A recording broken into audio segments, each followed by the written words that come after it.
What if I were to suggest that you play a key role in the awakening world? And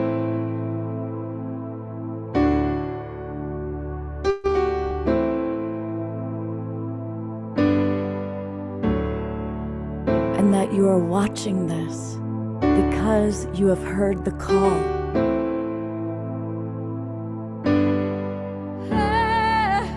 We can start right now by opening our hearts and minds.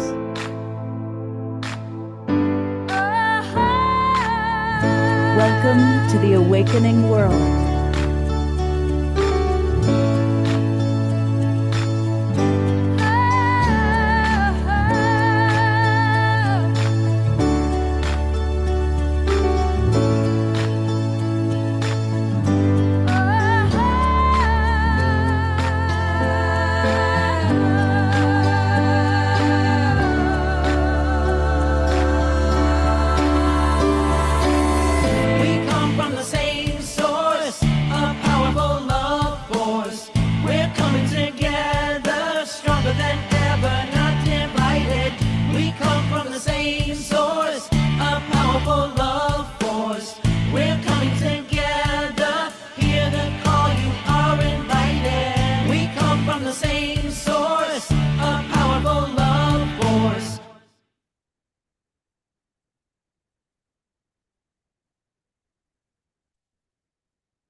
Evening, everybody. Welcome to the Awakening World. Happy Holy Days. That's what tonight's show is all about. We are going to be kind of really tuning in and preparing to fully experience Passover, Easter, and Earth Day. And I've invited some of my favorite people to be on the show tonight, sharing from their heart about what these different holy days mean to them. We're going to be learning about some very important events coming up this week for us to all participate in. And we want to hear from you. So please do light up the chat box with what these different holy days mean to you. I want to welcome all the people watching the recording, all the people watching on Facebook and YouTube. And remember, you can join us. Just go to globalpeacetribe.com, right there, globalpeacetribe.com, and you'll see how you can register and join us. We'd love to have you come right into the Zoom room and participate with us because we've got some wonderful people. We've got, you know, that great song you just heard, right? Our theme song that we play every show. Well, guess what? These are the people that created it. This is Bob and Pookie Lee, and they're with us. It's so funny. They're actually in St. Louis, but I always think Hawaii because Pookie Lee is so like Hawaii. So anyway, they're going to bring a combination of Midwest Hawaii vibe and a couple of the songs and a wonderful chat. So we're excited about that. Maureen Edwardson is with us, and she is a very wise woman with extraordinary magical powers. And so it's great to have her with us. And one of my dearest friends, a new friend, Claire Dubois, is with us. And Claire is one of the great lovers of Mother Earth Gaia. So I had to have her on our show that prepares us for Earth Day. And speaking of preparing for Earth Day, Mitchell Rabin is coming all the way from New York. He puts together the amazing Earth Day event every year. We're going to learn all about that and how you can participate. And there's another wonderful Earth Day event coming up, and that's put together by our friend Andrew Kane, who's also with us. So welcome, beautiful presenters. And for beauty, for dance, Keishi Chai is here, also coming to us from New York. And she's going to take us into an experience, maybe a little bit waterfall, perhaps, it looks like.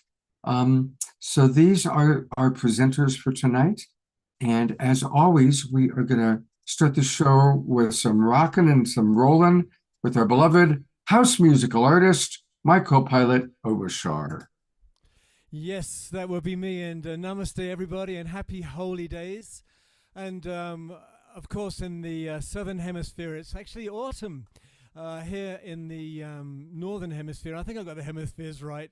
We're in spring, and it is a time for renewal and reawakening and resurrection. And this song I've brought about because also with Keishi, I know that she is going to bring something aquatic to our dulcet ears and eyes, and so this is in that theme, and we shall start like this.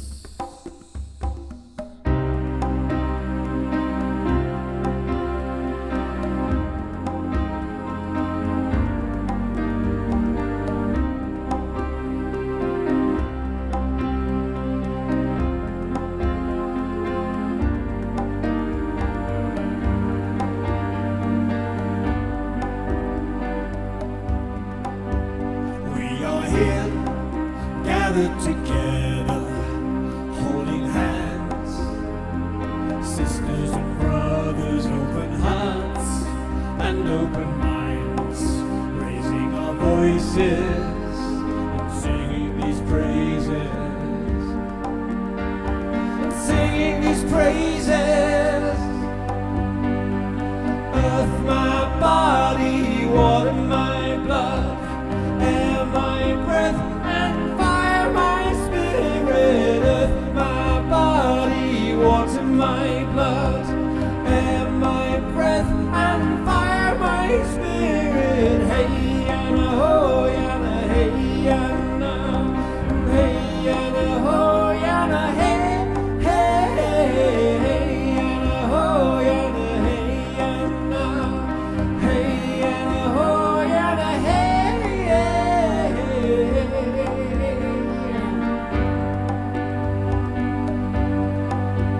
We are here, loving our mother, and we are willing to love each other, open hearts and open minds. We raise our voices and sing these praises, and sing these praises.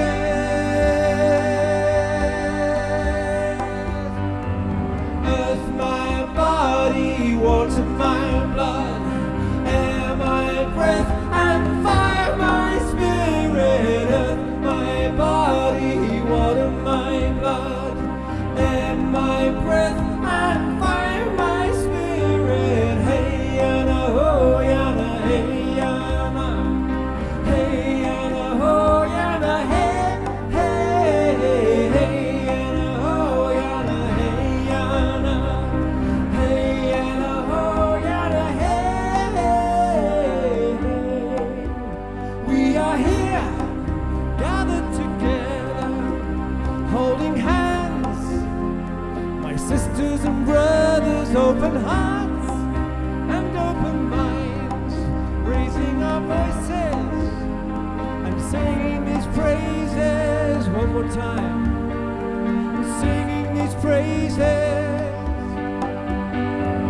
Earth, my body, water, my blood, air, my breath, and fire, my spirit. Earth, my body, water, my blood, air, my breath, and fire, my spirit. Hey, yana, ho, yana, hey, yana, hey, yana, ho, yana, hey, hey, hey, yana, ho, yana, hey, yana, hey, yana, ho, yana, hey, hey. Earth, my body, water, my blood, air, my breath, and fire, my spirit. Earth, my body, water, my blood, air, my breath, and fire, my spirit.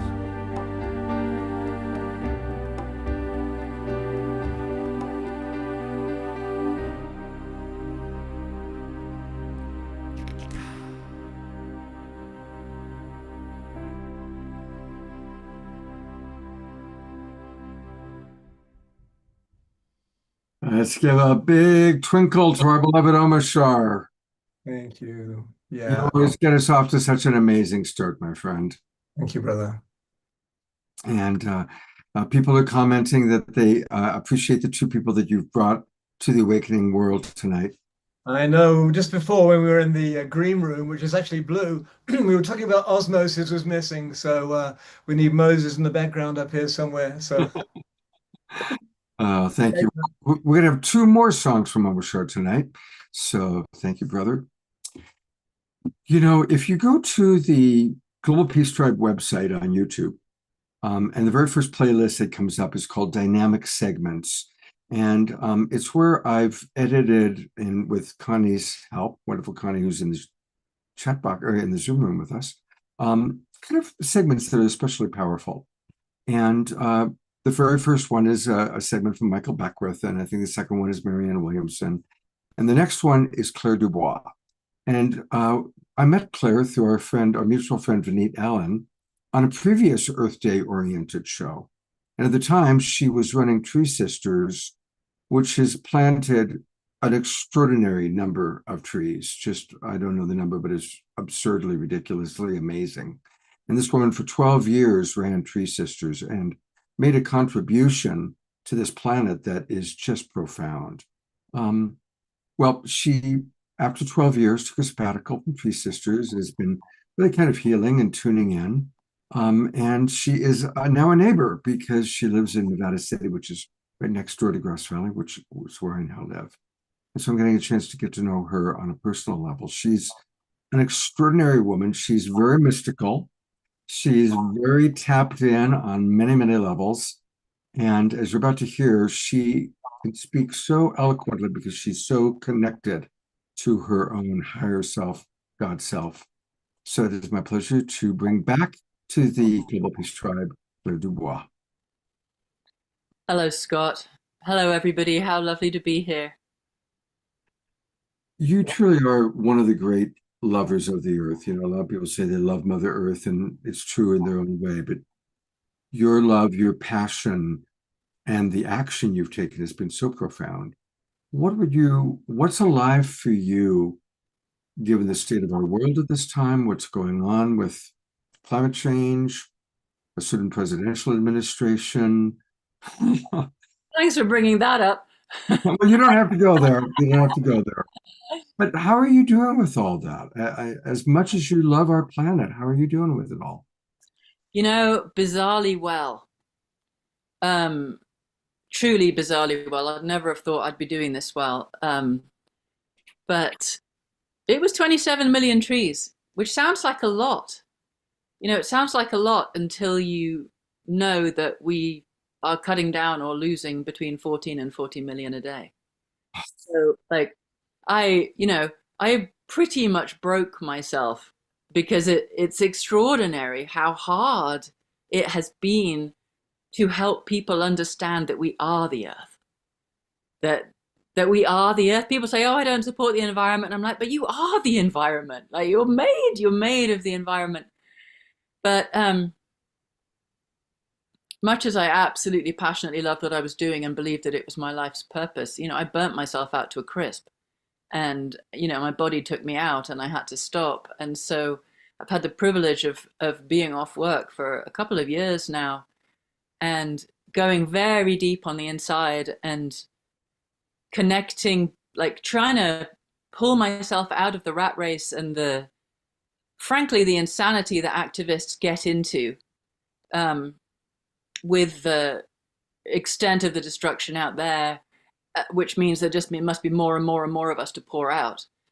But actually, there's some deeper wisdom about slowing down, seriously slowing down and coming back to ourselves, because we're not going to solve the problem, you know, from the level of consciousness that we've created it. So to me, it's about actually seeking the planetary shift. It's about deepening into where I am not living that, or where I'm not aligned, or how I'm not it in relationship to the world that I believe is possible. So for me, it's about a frequency shift. And I think that's, you know, I mean, Earth Day matters a huge amount to me, but Easter feels so sacred in its invitation to death and rebirth.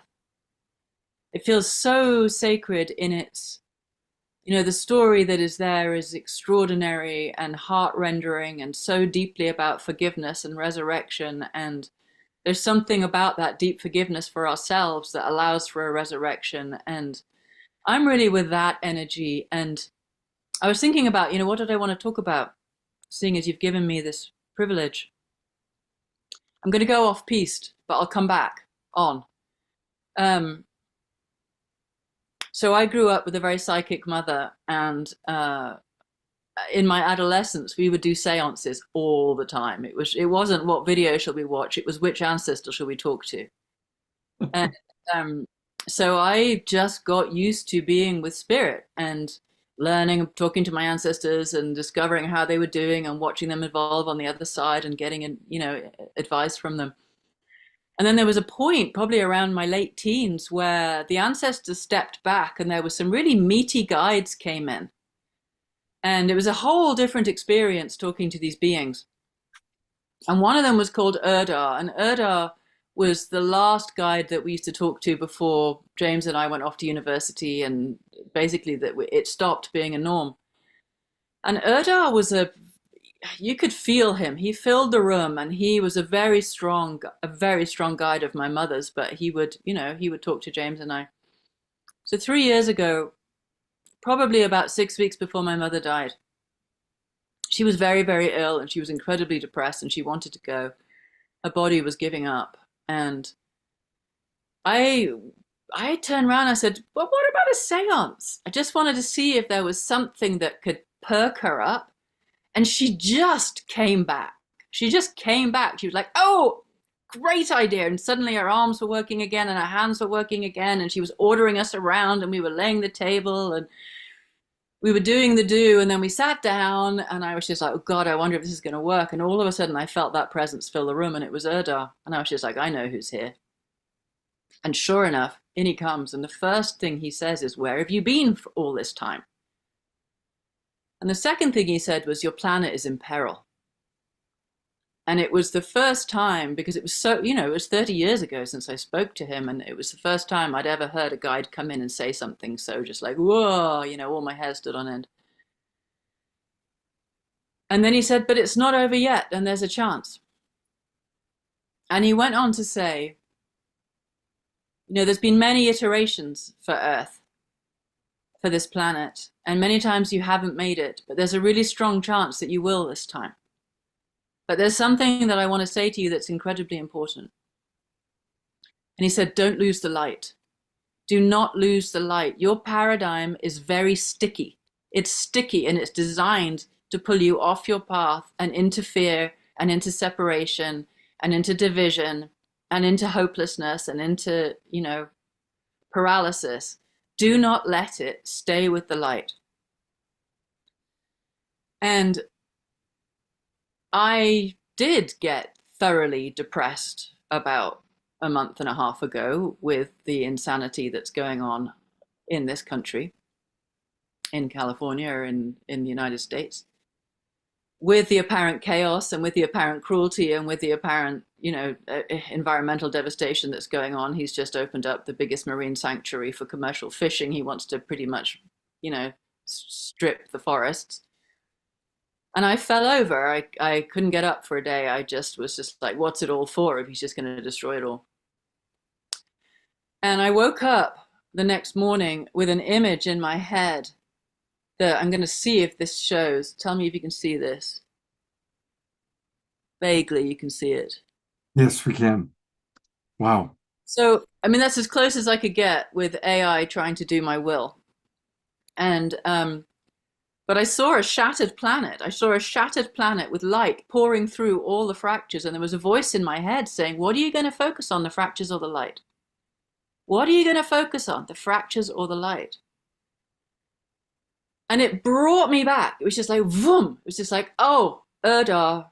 It was just like, we know the system that's been, running this planet isn't working. We know the economic system is rooted in death of the natural world. We know that how it is, we are not shifting fast enough. And I was remembering my spiritual teacher saying, if you're not confused, you're not growing.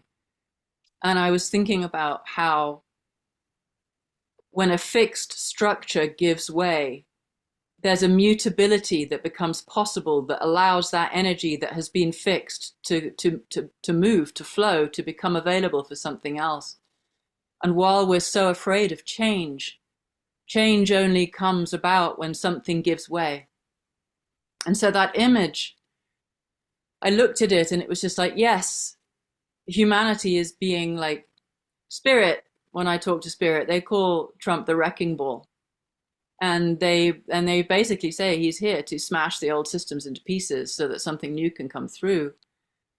And I look at that on a micro and a macro level. I look at it in ourselves and at a planetary level, and how what's happening to humans is happening to the planet. And none of us can get away from what's happening. None of us can not be affected by what's happening. And so all of us are being given that opportunity to allow for a shattering, to demolish the fixed structures of our psyches, our ways of thinking, our ways of being, our belief systems, all of it. And so is the planet. So is Gaia. She's accelerating, you know.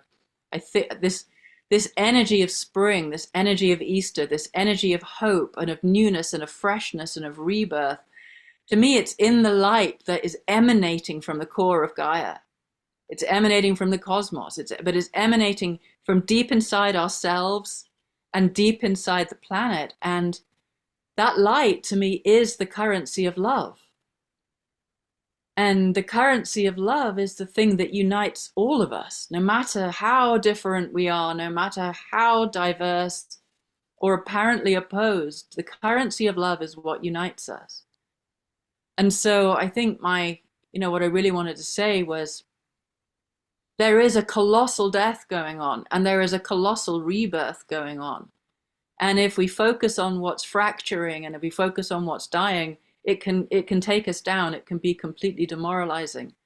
But if we can log on to the light, if we can log on to the light that's in that image at the core of the planet and at the core of ourselves, which is our heart light, our soul light, if we can come back to the truth of our own souls and log on to the greater life, then we can hold all that fracturing, all those pieces that are crumbling, both in ourselves and collectively. And we can put our presence and our attention and our awareness into what's being birthed, and to what is strong, and to what is, the new shoots that are actually coming through. And that's what I've been meditating on. I've been meditating every day on that image of the planet with the light coming through, but I've been making it myself. I've been focused on the light inside myself and what that is allowing to be dismantled in me. And then I've been logging that light onto the cosmic light and the planetary light. And I'm able to withstand so far the insanity that's going on, because my new default is sitting in the light rather than the fractures. I used to sit in the fractures, which just drove me to complete burnout. But the sitting in the light is actually allowing me to stay in a frequency where my heart engages and my compassion increases, and I can be a tool for the world that I want to see, which is my offering to everybody. It works. I can prove it. I am here. I'm still alive, and I'm not having a nervous breakdown. Your message is really, really important on 7. I love that line that if you're not confused, you're not growing. Because confusion is really uncomfortable. And most of us want to know what's happening. We want to know it's going to be okay. We want to know the story. And learning to make peace with confusion is really important. And I appreciate you sharing your story about, which I think so many of us can relate to, giving to the point of exhaustion, then going through the stages of hopelessness and, oh my God, I planted 27 million trees and 14 million trees get cut down every day. And then kind of coming through your process and emerging with a whole new sense of hope and inspiration. And it actually is a beautiful weaving of the Easter message of resurrection and new life and Earth Day. And I think you're right. I've heard I think it's Elizabeth April calls Trump the great disruptor. So it's variation, but yeah, no doubt, just destroying and smashing and crushing, and then something else will come in to destroy all the stuff that he and Elon Musk try to create, inevitably. And hopefully from that rubble, there'll be enough left for us to create the new paradigm. And I certainly look forward to creating a new paradigm with you, Claire, and all the people that are part of our beautiful global peace tribe. I just want to say what you were just saying about confusion. I know what I was saying about confusion. We think we've got it all together when we think we know what's going on. We think we've got it all together and we're safe and we're secure and we feel sane when our life makes sense. But there is something extraordinary about letting go of that. There's something extraordinary about no longer, like literally letting go of your sense of who you are, letting go of, I did it because I let go of a public identity with three sisters. It was huge. It was a massive death for me, massive. But there was something in terms of a personal social experiment. It was fascinating. Okay, I'm just going to be nobody. I'm just going to be nobody. And letting it all go. But when you let go of what you think you know, you become available for miracles. You become available for the light to pour in. You become available for something else to come in and show you what's true. So there just is something remarkable about stopping trying to hold it all together. Like the system is trying to come apart and we are trying to come apart to the old self that perpetuated the old system. So it really is a death, but it really does hold all the substance for the rebirth. So it is if nothing else, it's a fascinating time to be alive. But I do think it's an extraordinary time to be alive, really, truly. It is. It is a very extraordinary time to be alive. And I'm glad that I'm alive with you. Because she is in the process of being a nobody, there's not a big website to show you. But if you want to get on her email list, I've put her MailChimp email link into the chat box. Might be a little bit hard for those of you at home to, you can take a snapshot of the URL, and that'll take you to how you can go in and be on her email list, which is a very good choice to do. I'm going to do that right now. There we go. And Claire, thank you so much for your presence in our awakening world, and perfect first person to speak today. Thank you so very, very much. And if you do sign up for that mailing list, you will get a free meditation called Falling into Gentleness, which is something designed to help your nervous system cope with the situation that we find ourselves in. Beautiful. That's a very nice thing. So thank you. And I'll put the link again in the chat. Okay, great. Claire, thank you so much for being with us. My pleasure. Thank you so much, Scott. Isn't she special? My God, I love that woman. Well, we've got Bob and Pookie Lee, and they're also people that we love very much. And welcome back, Bob and Pookie Lee. So what do these holy days mean to you? Well, I think I'm going to speak in this very first session here. We're going to sing a song at the end, but I want to kind of add to what Clara was saying. I'm a deep earth lover too. I've been working with the earth for a long time, working with a lot of elements of the earth, working with water, working with trees.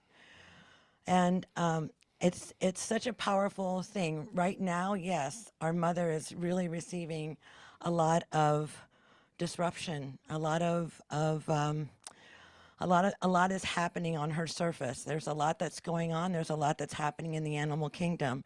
And I'm with you, Claire. It's that we cannot know everything we cannot know how all of this really turns out, and we have these ideas of what it's supposed to look like and how it's supposed to be. And it doesn't look like any of that. And we can look at what's happening in our world and we can get very distraught with what we're witnessing. But what I've been given this message of, yes, Stay in the light. Stay in the light, because that is what Mama needs right now. She needs our light. She needs our love. She needs our prayers.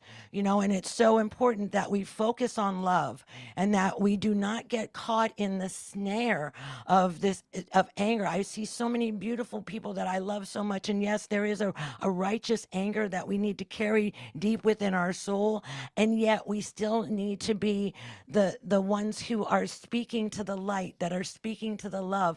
Because if we're focusing on what's falling, then we're not focusing on what we're creating. And we're all here to create the new world. And if we're focusing on the devastation and our energy is all placed there, then we're not helping to build what is to come afterward. And so for me, it's like I refuse to get locked into the fear of all of that, because when it comes right down to it, I know that there is a higher plan.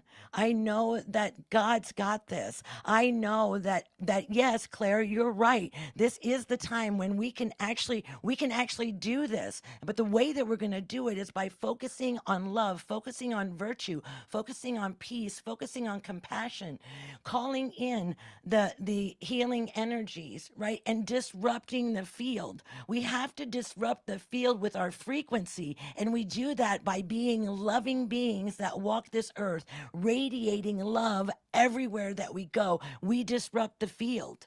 And so the most important thing for us to do right now is to activate love from the deepest core of our being, and to love our life, to love everything, because this is the way that we're going to co-create this new earth that we've all been dreaming of, because it's here right now. We just have to come into alignment with it. And so I totally hear, Claire, everything that you're speaking, and I believe it to be so. And I know that for me, I can easily fall down that slippery slope of just, like, when I really tap into the heart of the mother, I can feel her pain and her suffering. However, we are her children, and we are here to hold her and to uplift her. And that is really what I'm feeling is called, my job is what I'm called to do right now. So one of the things that's coming forward, I've been drumming every morning. Spirits told me to drum, to interrupt the field, to begin to place the frequencies out into the field. I've been asking people to come and to bring their drums and to drum with me in the morning. And I've had people coming with gongs and bowls, and we're all doing this together. We're disrupting the field. We're activating this love energy out into the world. And I was just with these beautiful women. I'm going to share with you what is going on, what's really active in my experience right now. I have had a deep relationship with drums for a long time. I got my first drum in 1998, and I started to learn how to be with the medicine of the drum. And I was at a festival in Hawaii, Manifest, and it's a divine feminine festival. And I was walking through this room, big, this big, like, stage, area. And all of a sudden, these women broke out in this drumming and chanting and praying. And it stopped me in my tracks, because I had never, ever heard women gather around the drum to pray before.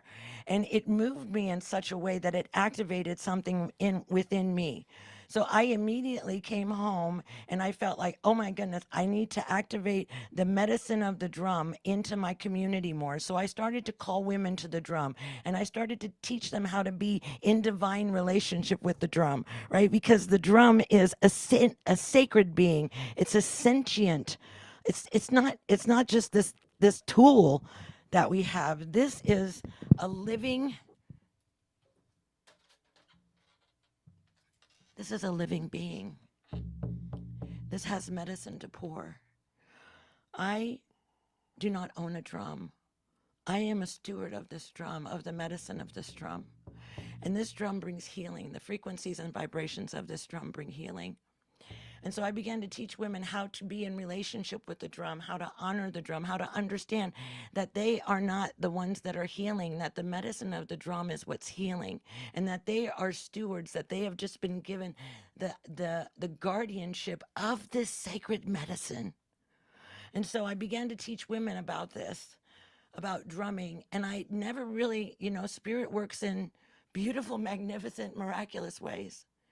And I never knew that I was going to meet the woman who had gathered those women around the drum in Hawaii.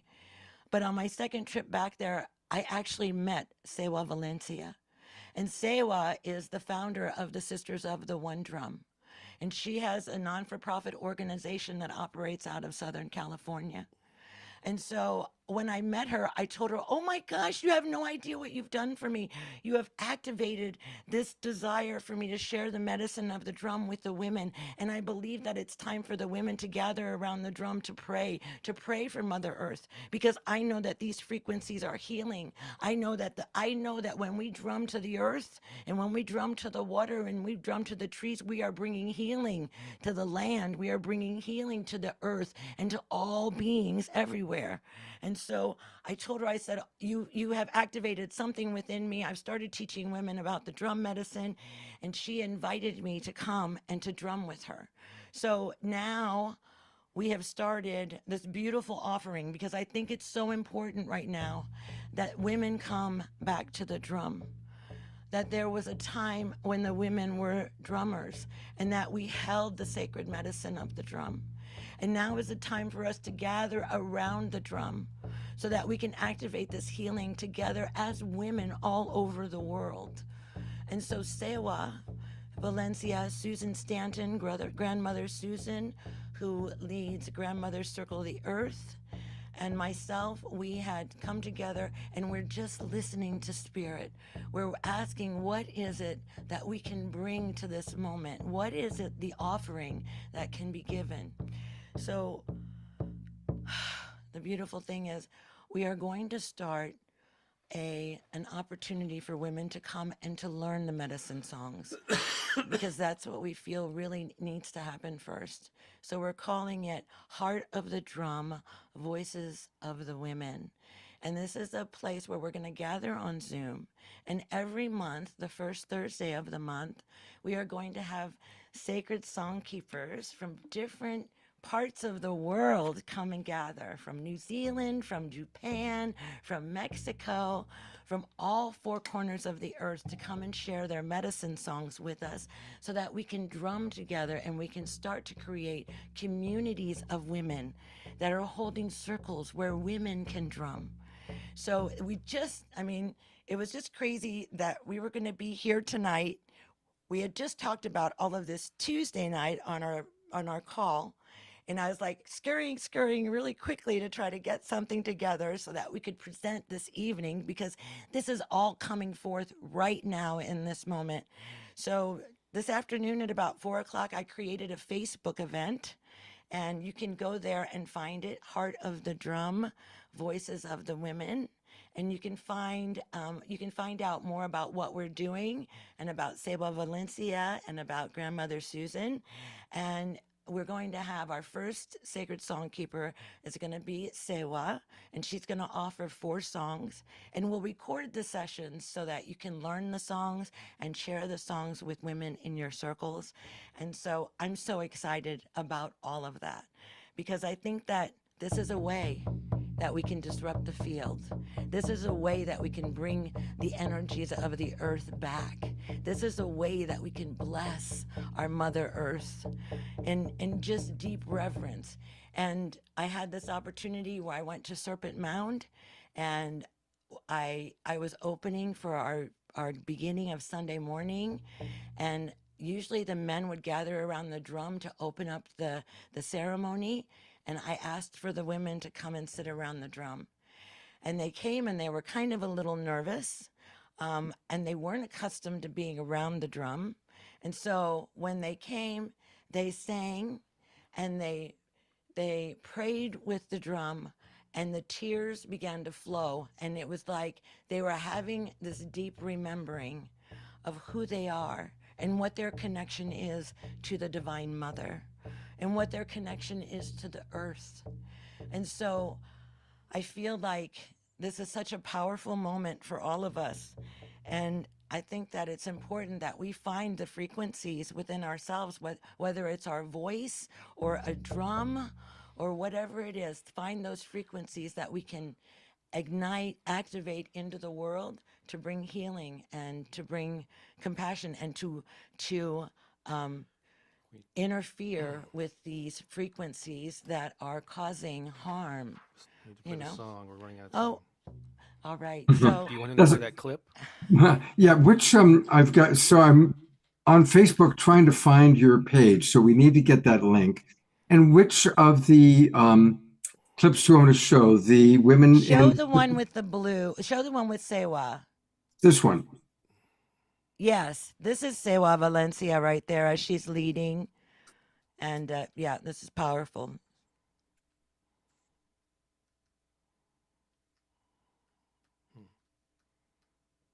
Hmm. Well, for some reason, I've got it queued up and it's not playing. Let's try that again. And I had it all queued up. Of course. Um, What song are we using? And I actually practiced it, and you saw, and during our sound check, we It played. did. Yeah, It, it did play. played during the sound check. Gremlins are at work. Yeah. Will the other one, well, that makes sense. The other one is working. So let's start with that for right now. Okay, these are the women who I gathered around the drum at Serpent Mound, and this was their first time gathering as women on the drum. So it's beautiful.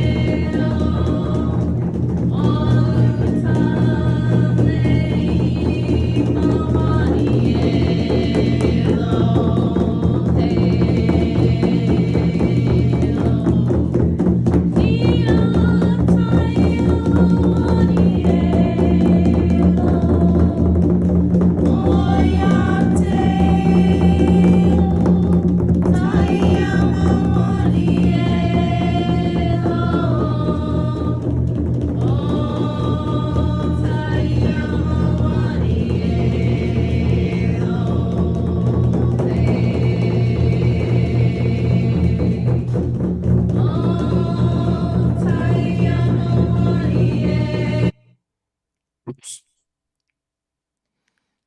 Yes.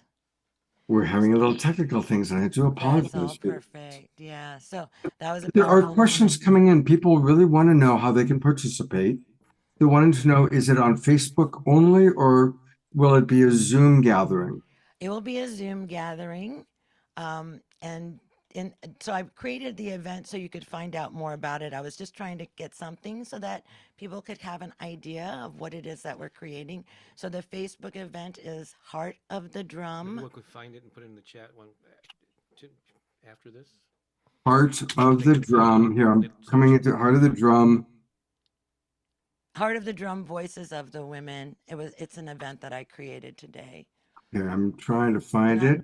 Not finding it. I'll see if I can get the link for you when we come back again. Yeah, definitely. Because I've gone to your Facebook page, but it's not up on your Facebook page either. Okay, well, I'll post it on my Facebook page during this little session here, so we'll be able to get access to it. But yes, it's going to be on Zoom, and it will be recorded. So if you do miss one of our events, because we're going to be featuring different grandmothers, you can get the recorded. We can send you the recorded version as well, so that you have that. Yeah, several people in the chat box have been loving I knew what you're this was a saying. community. Yep. Yeah. I knew that this was the perfect place for me to speak about this. That's why I tried my best to get as much as I could together for you tonight. Thank you so much for your enthusiasm. I'm so excited for this. Oh, thank you, Thank you. Pookie Lee. And Thank you. you're gonna come back a little bit later on the show, but would you bless us with a song right now? We sure will. All right. Let's Love Lead the Way. Okay, I need to move this out of the way. All right. Hi, I'm Bob, by the way. And I'm going to speak more in the second segment. All right. And I got some stuff I'm going to share then, but I know Pookie a lot to share there. And we're going to share this song. Are you ready? Mm-hmm. Oh, yeah. All right, here we go. So a song all about one of Pookie's favorite, or her favorite yeah. topic. Hang on, let me tilt this down.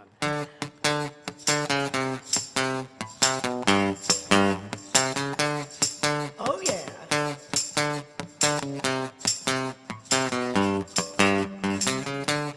go. Put your hands together and let love lead the way. Put your hands together and spread some joy today. Put your hands together and make your body move. Put your hands together and feel your spirit groove. Have faith, you can make a difference. Have faith in everything that you do. Have faith in your dreams and visions. Have faith, they will all come true. Have faith, we can heal the world with love. Have faith, our hearts will lead the way. Have faith, we will sing this song out loud. Have faith, and this is what we'll say. Come on, put your hands together and let love lead the way. Yeah, yeah, yeah. Put your hands together and spread some joy today. Put your hands together. Put your hands together and make your body move. You know you want to put your hands together and feel your spirit groove. Have faith. You can make a difference Have faith. in everything that you do. Have In faith. your dreams and visions, Have they faith. will all come true. Have We faith. can heal the world with love. Have Our faith. hearts will lead the way. Have We will faith. sing this song out Have loud. faith. This is what we'll say. Yeah. Put your hands together and let love lead the way. Yeah, yeah, yeah. Put your hands together and spread some joy today. Put your hands together. Put your hands together and make your body move. You know you want to put your hands together and feel your spirit groove. Have faith. Oh, you just gotta have a little faith. Have faith. You gotta have faith in yourself, in each Have other. faith. You have to have faith that love is the answer. Have You have to have faith. faith that we're gonna get through this no matter how hard it Have gets. faith. We're gonna get through this. We're gonna hold on to each other tightly. Have We're not faith. gonna let anybody go because you know what? We Have know faith. love is the answer, and we know that Have love faith. wins. Put your hands together and let love lead the way. Yeah, yeah, yeah. Put your hands together and spread some joy today. Put your hands Put together. your hands together and make your body move. Oh, it feels good. Put your hands together and feel your spirit groove. Have faith. Yeah, you just gotta have a little faith. Oh, you guys are fantastic. Let's go to gallery view and give them a big twinkle. And they are going to be back. Pookie Lee, please find that URL for the Facebook event page. Pop it in the chat box for us. And people, you can get, they are very prolific. They've created so much music. And you can find it by going to soulmassage.bandcamp.com. soulmassage.bandcamp.com. And that's where a lot of Bob and Pookie Lee music is massaging our souls. And Pookie Lee, take a look at the chat box. You'll see a lot of people are very excited about what you're creating and doing. A lot of people really appreciated also what you had to say, your vision. When we come back, we'll get to hear a little bit more from Bob as well. So thank you both so much. Whoa, who's that little one? Who's that little guy? Oh, this is Keone. Yeah, he's my little love bug. For some reason today, he really wants to be in the show. Totally. My dog is in my lap right now. I She's know, sleeping in my I lap saw right now. her, yes. Yeah, yeah. You know, actually, since we're talking about dogs, I want to take a moment. One of our beloved Global Peace Tribers is Dr. Laura. And Dr. Laura's fur family member, Donna, passed away this week. And it's such a big event when we lose one of our pups.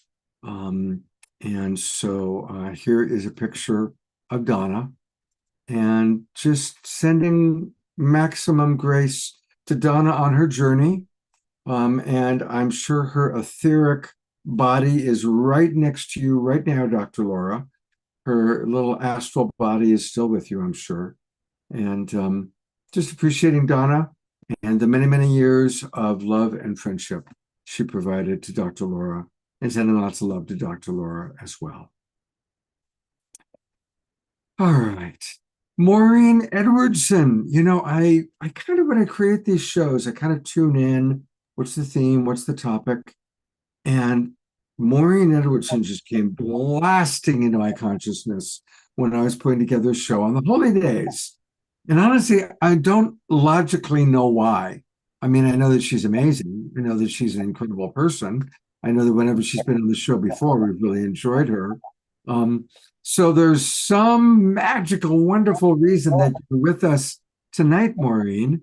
And I think our audience knows you, but I'll share a little bit for those who you might be new to. She is a pioneer futurist and the originator of inner resonance technologies, the author of Your Magical Evolutionary Code Unleashed, The Science of Inner Resonance, which, by the way, was endorsed by our good friend, Dr. Bruce Lipton. So welcome, Maureen. And I am eager to discover why you're with us tonight. What you have to share about these upcoming and current holy days. Beautiful. Thank you so much for inviting me, and thank you for everyone to be here to share all of our love this evening. And in Pacific time, we're on the eve of the resurrection. And so that is why you invited me, Scott, because I did an event earlier today on a quantum leap through our personal portal to resurrect ourselves to our greatest potential. So yes, so the energy is definitely aligned. And of course, we have our friend Yeshua here. That's a portrait that was gifted to me by the artist.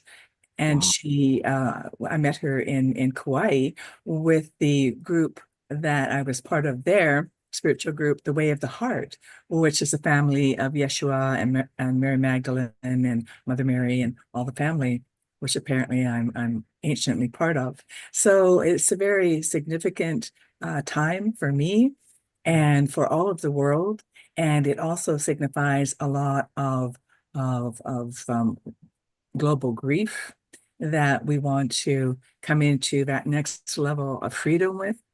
And so I have a gift, to share with everybody, and decreasing all of my blah blah blah to give you a gift of an experience.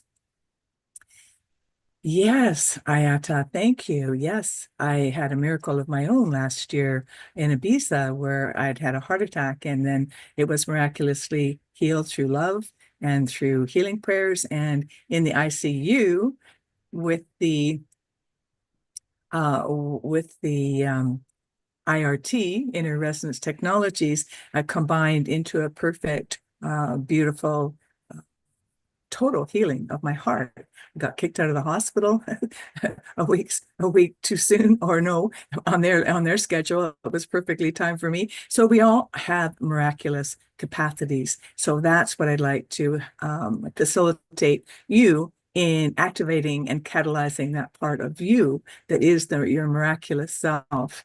And so we're going to invite each of you just to be present with your breath, because we are love. We're breathing in the greater love of universal wholeness.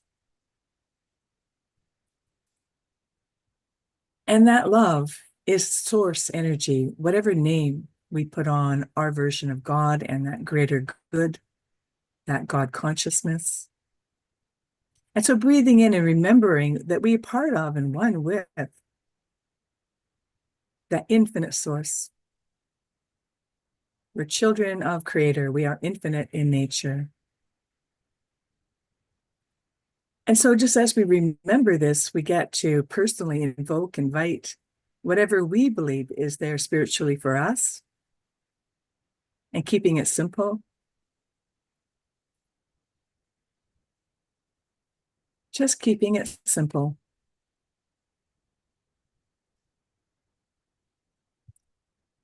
And now, breathing with awareness of our body.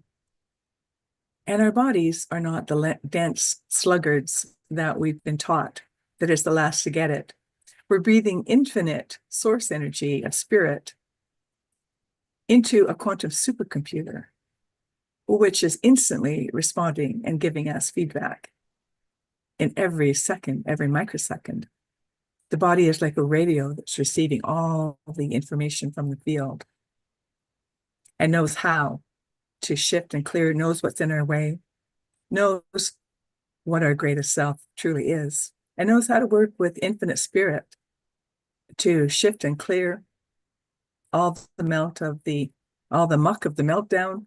We're going to get our power hose out and wash away all that is not the truth of us, so that we can awake, we can awaken, we can resurrect ourselves into an automatic default of being the love that we are. What would love do? What would love say? How is love emanating in a way that is influencing and uplifting the frequency of all around us? And with IRT, it's effortless. And so here's the body, a miracle machine. So we want to wake it up because it got really tired, right, Claire? Got really tired and worn down. And our bodies can burn out because it's receiving all of the unresolved trauma and buildup and resistance and stress in our field. Because as Bruce reminds us, we're all out of our minds because the mind is a field all around the body, receiving all those unresolved issues that have been built up because we've forgotten who we are and forgotten how to access that miraculous nature that we're breathing in and the body is receptive to. So we want to open up full receptivity for our greatest good here right now. So the operative phrase is switch on and wake up, body. It's voice commanded and consciousness runs the physical body.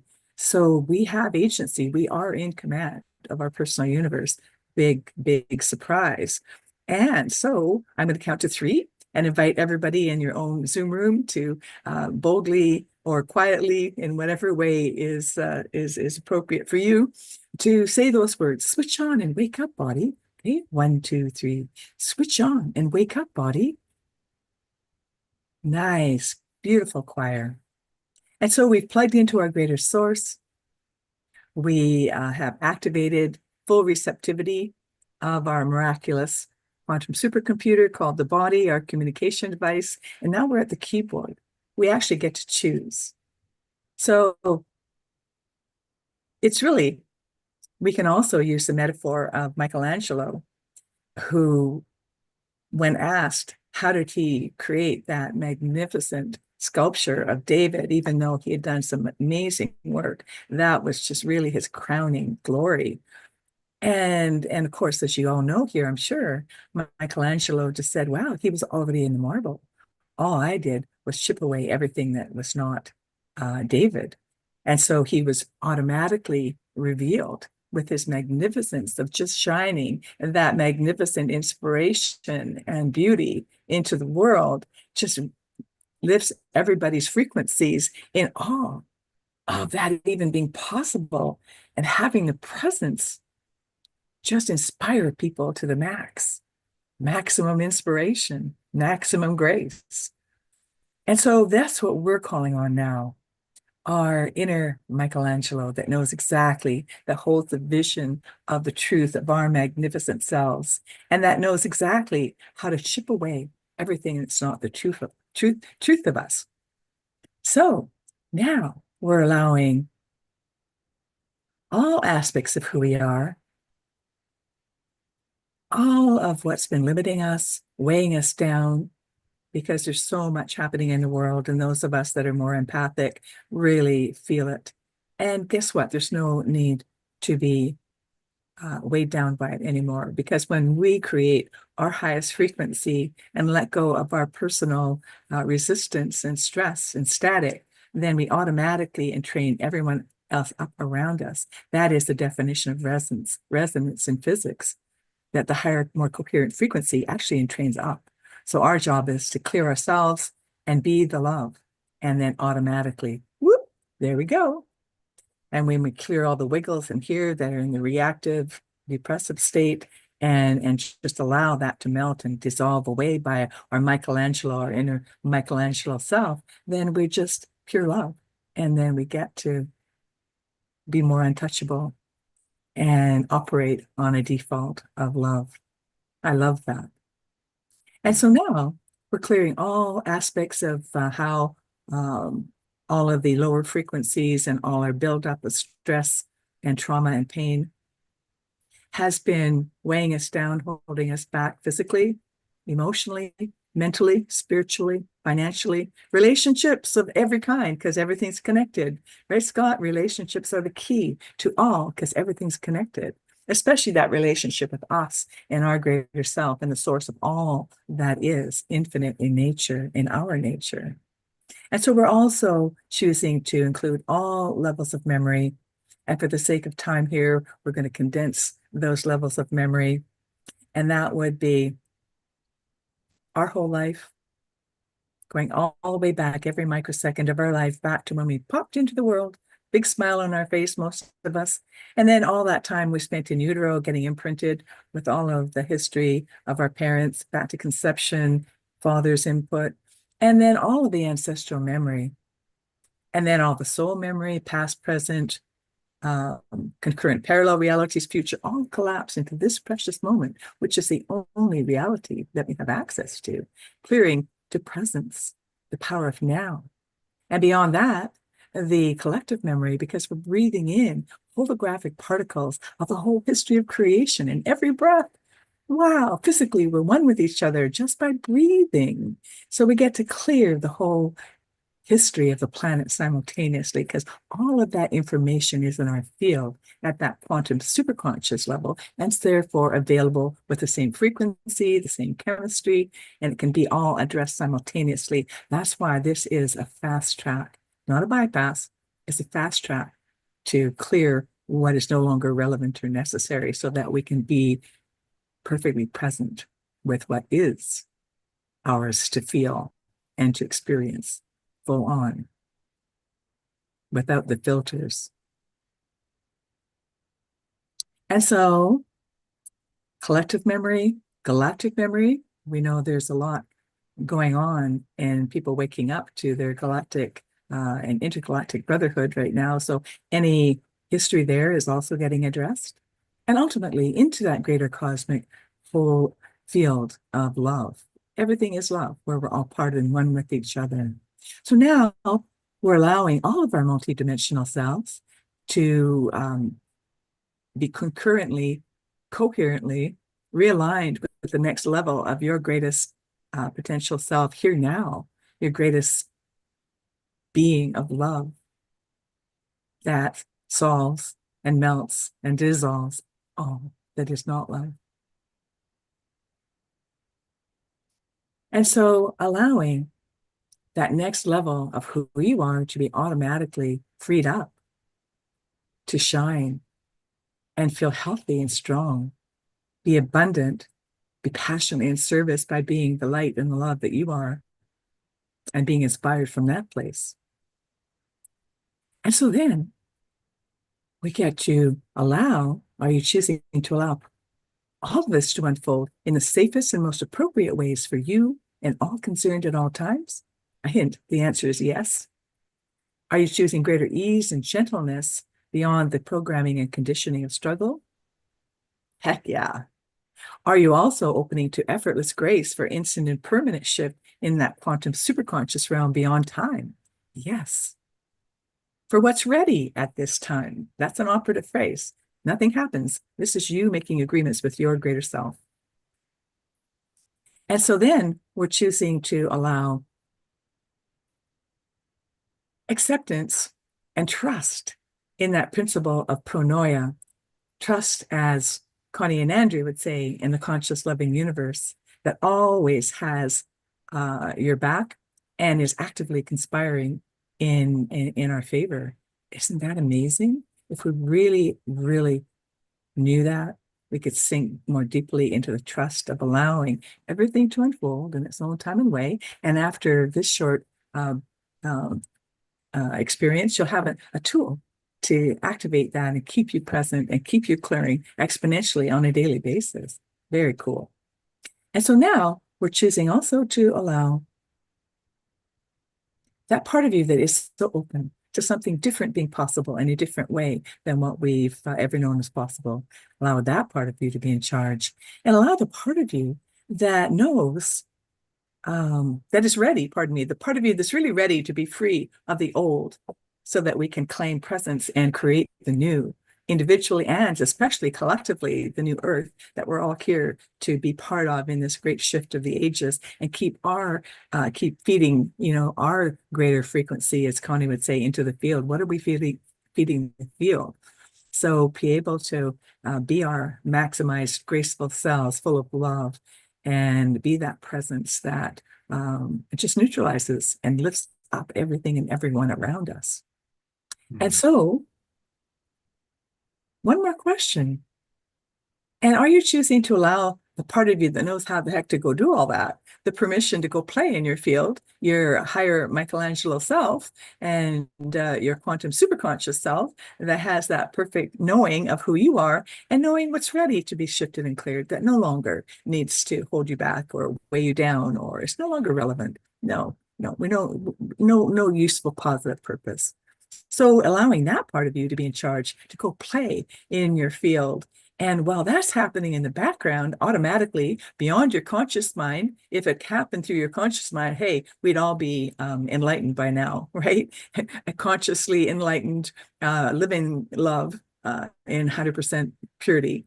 So we're allowing that part of us that knows how to do that permission to go and shift and clear and realign, activate us to the next level of our potential, clear the way, our higher Michelangelo self, full reign to play in that great mystery that is the field. And so there's nothing to do at this point. It's effortless grace, everything to allow. So just allowing yourself to be present and breathe, and breathing in and out of your heart. Breathing in and out, because everything's getting cleansed out. It's already done in that place where there is no time. So this takes you very, very quickly, in a very profound and deep way, into that place of freedom, into that place of resurrection, regeneration, and feel it. It happens instantly. And feel that deeper sense of relaxation, which is what I call the chemistry of wholeness, the frequency of freedom to be your greater self, frequency of wholeness on a whole new level. And as you're feeling it, maybe put your hand on your heart. You can add the tongue on the roof of your mouth or anywhere else you want, because we're going to create a switch that you can access and reactivate on a daily basis. For sleeping, when you wake up, anytime you get challenged, you need a boost. So just breathe with awareness of your heart and the touch, and allow yourself to fill your heart with gratitude, with all your blessings. What you appreciates. And so now I'm guiding you through 5 deeper breaths, which is a new program, after which you'll have access with 1 or 500, however many you feel at any particular moment of any particular day. So breathing your first deeper breath in while you touch your heart. And breathing out, just let go. Let your hand just drop. And breathing in, touching again. And breathing out, letting go. 3rd time, breathing in, touching. Letting go.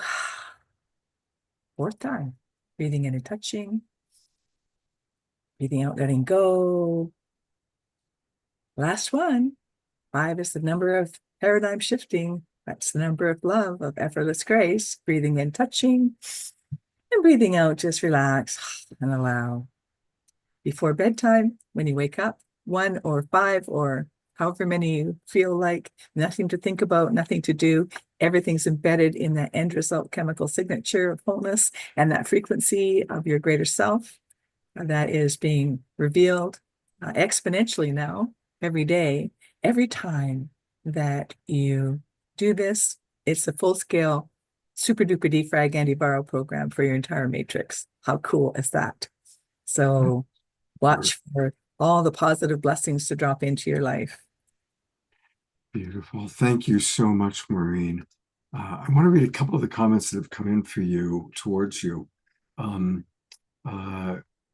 Charlotte writes, thank you, Maureen, my dear sister, mentor, and friend. I love you so much. That's from Charlotte LeFranc. Reverend Jeffrey says, that's a great flow, Maureen. Carol Craig, appreciating how we've all found each other vibrating the same frequencies. Andrew Kane writes, I love your work, Maureen. You are so powerful. Pookie Lee and Bob write, what powerful messages this evening. So grateful for this space. And I like what Carol said when you were talking about Michelangelo. She said, chip, chip, hooray.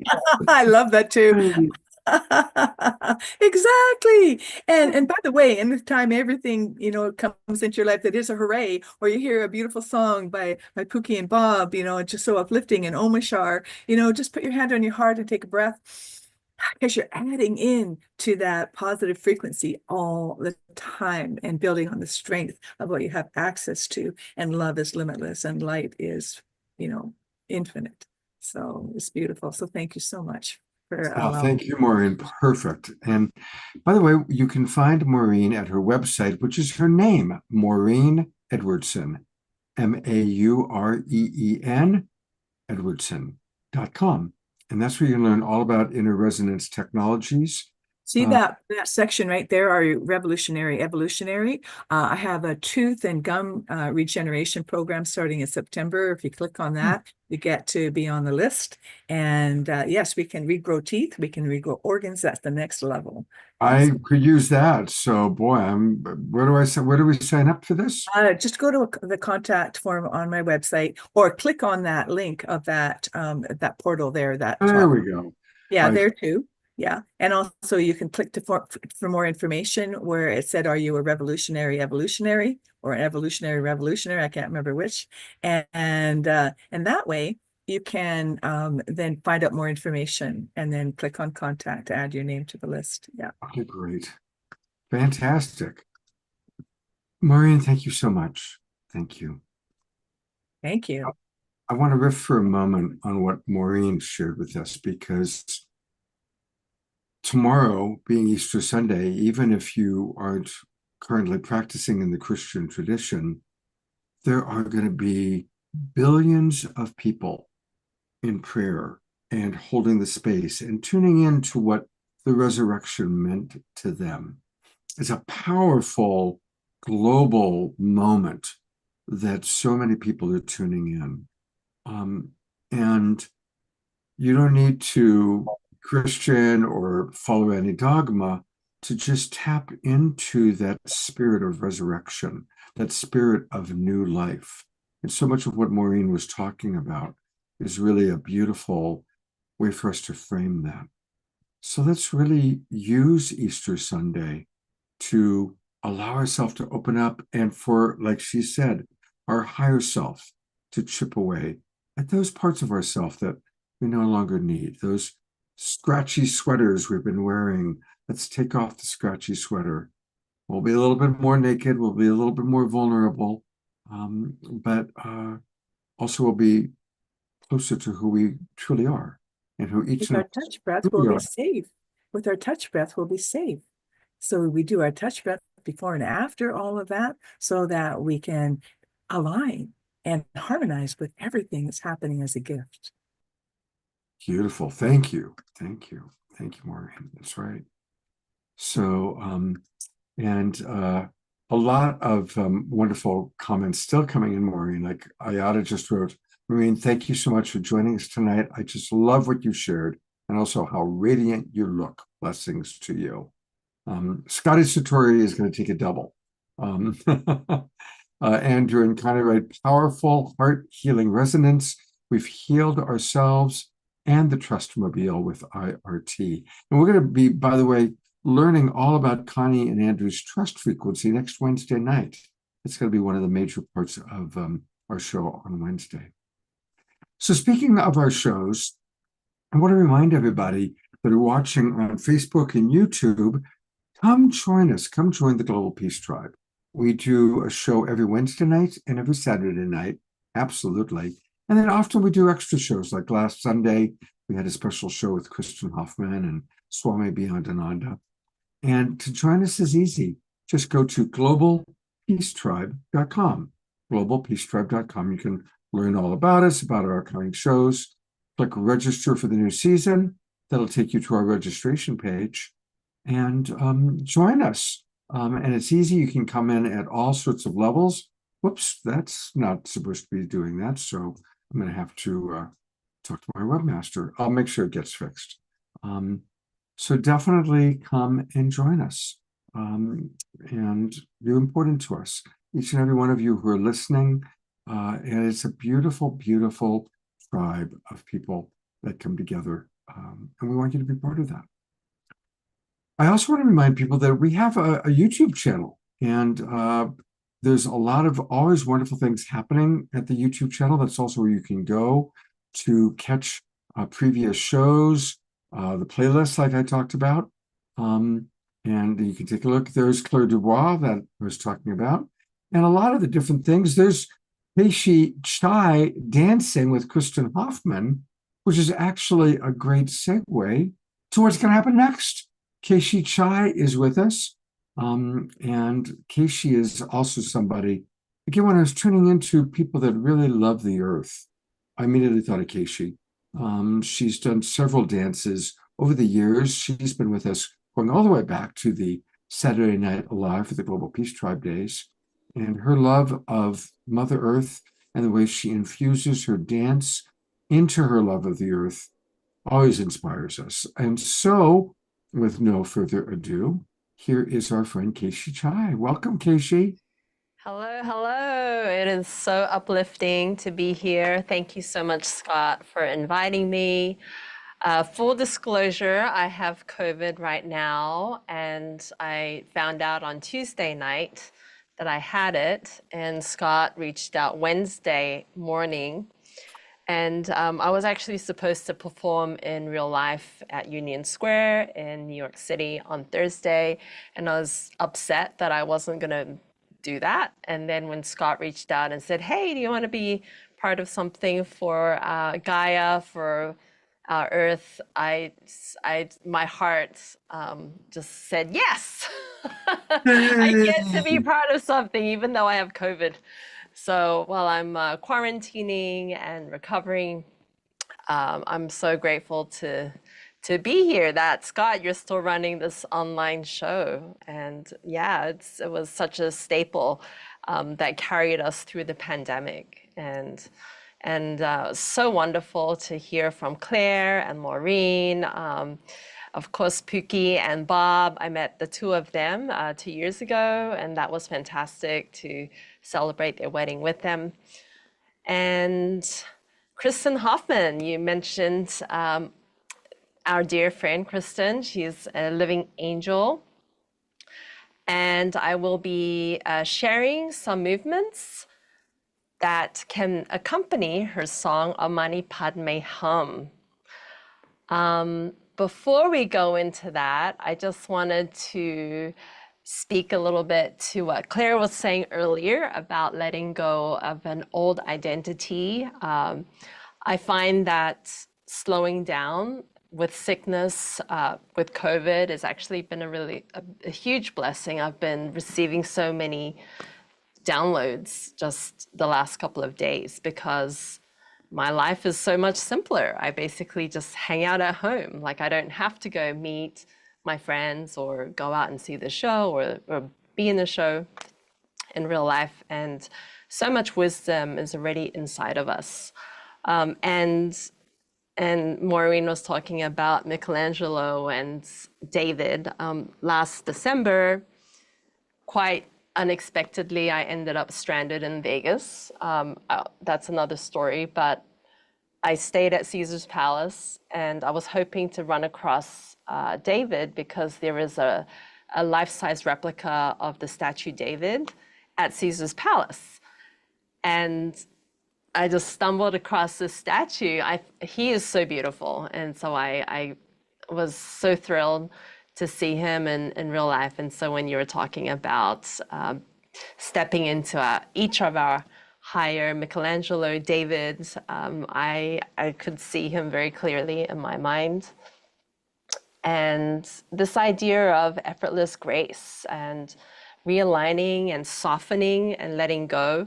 I've been reading the Tao Te Ching every morning to help ground myself because of everything that's in the news.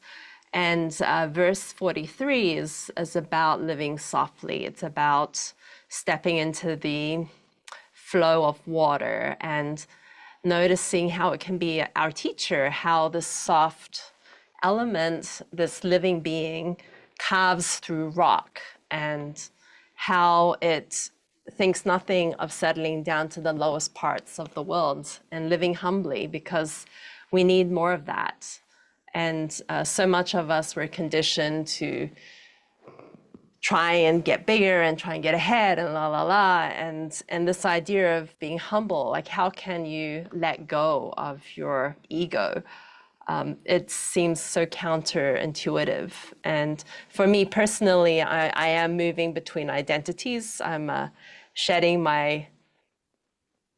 it's still part of me, but I'm shedding my belly dancer identity and stepping into more of an environmental dance artist and activist identity. And while I'm moving between one and the other, there's this death, right, that occurs, and there's a grieving process. And to go from being a somebody to almost being a nobody, that feels, it's not something that society, at least in New York City, where the city is really runs on caffeine and runs on being productive and achieving, all of that, like that just seems like the opposite. So, so I was contemplating this verse of living softly, and then Kristen Hoffman texted me. We have a show coming up in May at the Hollow Movement Wave, and then we were just texting about things, and we chatted, and she was telling me how excited she is to discover this New Zealand water researcher called Veda Austin, and how she's been photographing all these incredible pictures of water and receiving messages from autists who are autistic people who can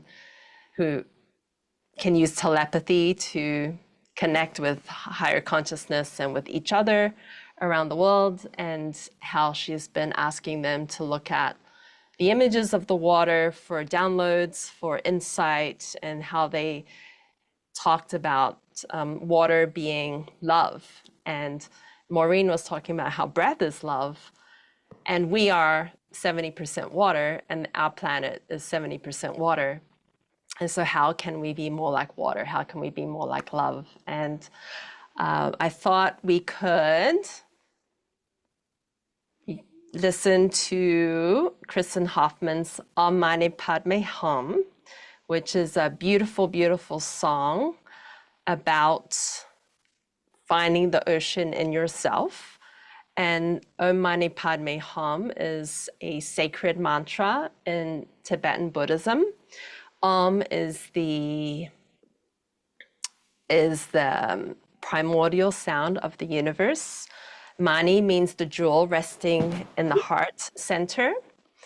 And Padme means lotus, which is a powerful symbol about rising above adversity. There's a very popular saying, no mud, no lotus. So you need challenges and difficulty in order to transform into the lotus, to ascend and grow into your inner David, right? To let all of that shed out. And Hom is the union of wisdom and compassion. So this is a really powerful mantra. I'm going to play it, and I encourage you to maybe follow me in some of these movements. If you prefer to sit, you can also do that. So we'll start with some basic hand movements that represent the lotus in Chinese and Indian dance. There's this one here. Beautiful. You can also create 2 individual lotuses by reaching the hands out or crossing them like that. Very nice, Pookie. You've done this one before. So we can create a bud that blossoms into a lotus. Yeah. And you can have individual buds that blossom into the lotus. Yes. Very nice. All right, let's check it out. I think we're ready. You ready? Yes? All right, let's play Kristen's song. And we will reconnect to our bodies, because we're not just minds, we have bodies. And I don't know about you, but sitting down for a while, you know, it's time to move, right? I want to give a shout out to the man wearing the yellow t-shirt, Love Revolution or Love Evolution, whatever. Reverend Jeffrey, is that, or Dr. Dave? I don't know which one's which. Yes, Love Evolution. Yes. Thank you for your awesome moves. I've been watching your dance moves and I'm finding it very inspiring. So let's do this.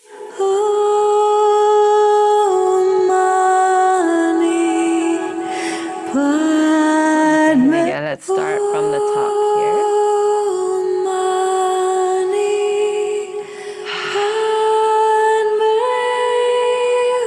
So as you listen to Kristen sing, just let her voice wash over you. Taking a deep breath in and exhaling out.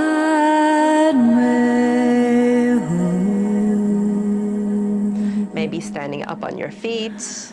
And growing your head up to the sky.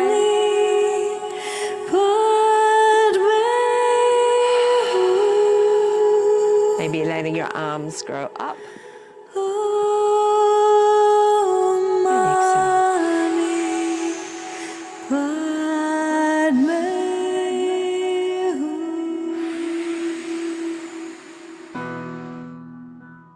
Imagining you're in the ocean. Letting the water gently move you from side to side. Through open window, and letting the arms reach up. Flying like a bird through the window. Back to arms lift up and gently lean side to side.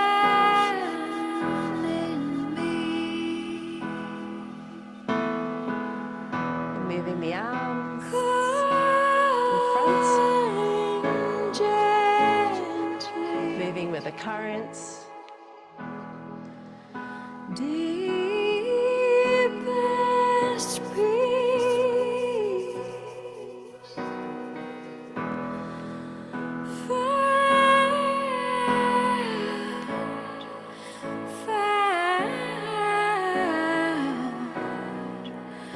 In our moving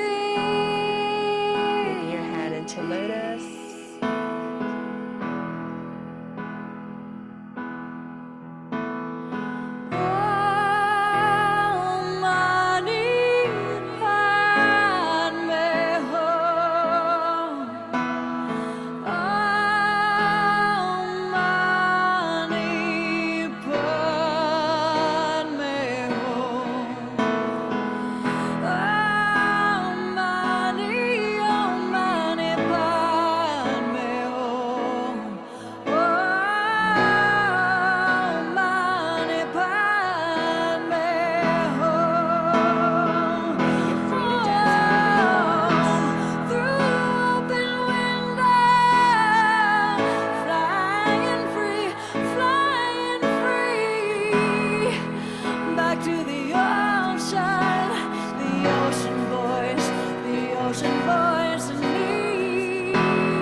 to breathe. Deepest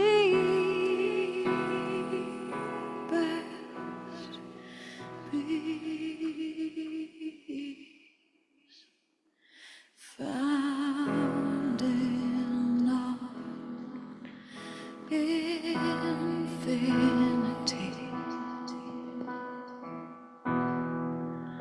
You and me and you and me and you. You and me and you and me. You and me and you. Oh, money, padme hum. Oh, money, padme hum. Oh, money, padme hum. Oh, money, padme hum. Oh, money, padme hum. Oh, money, padme hum.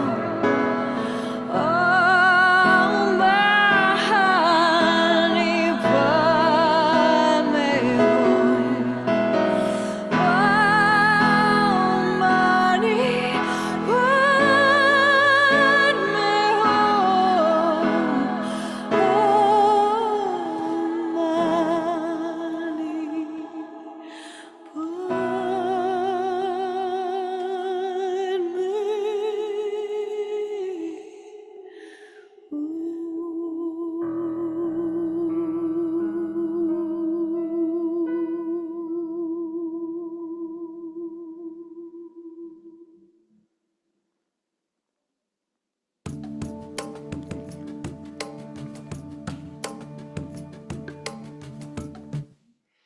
The gallery view, let's give just so much.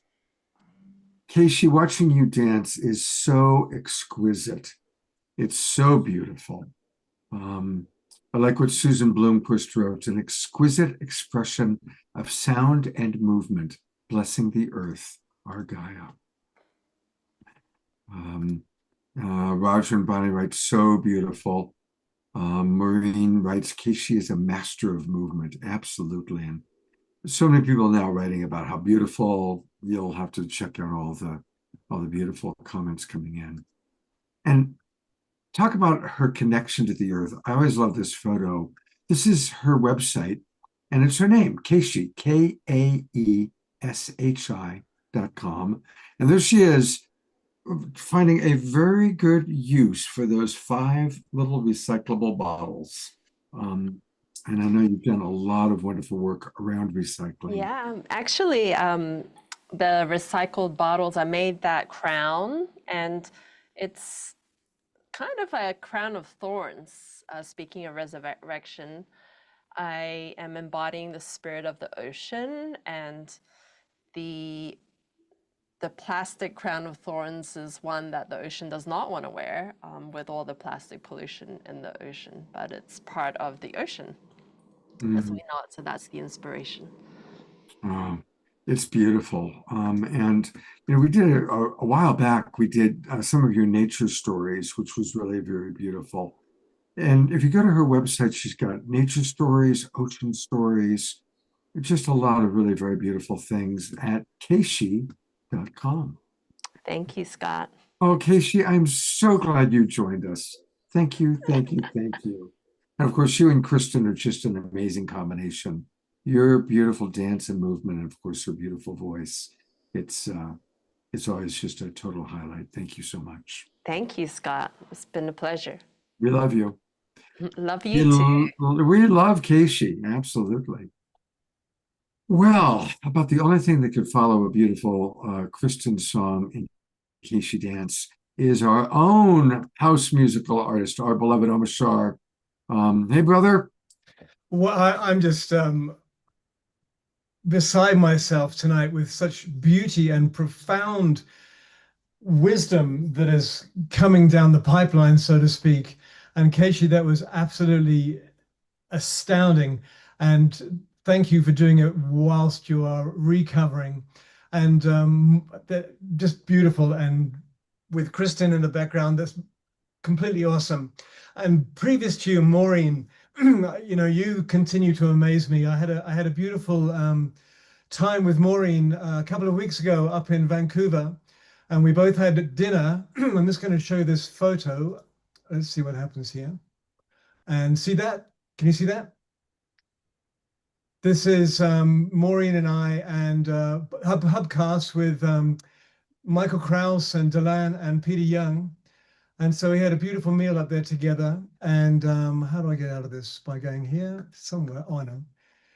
And yeah, that works. Did you see the photo? Yeah, we did. Good, good. I'm not so used to doing the screen share. We just had a profound time. I'm going to sing a song that I wasn't going to sing, but I brought it in because of the depth that we're going into. And it's just a breath away. And I'm just going to shut up and sing it because I don't have any words. I'm just in my feeling body at the moment. And I've managed pretty well with the words, but hey, here we go. Do that. Oh, we're going to do that. We're going to do this. Yes. Listo.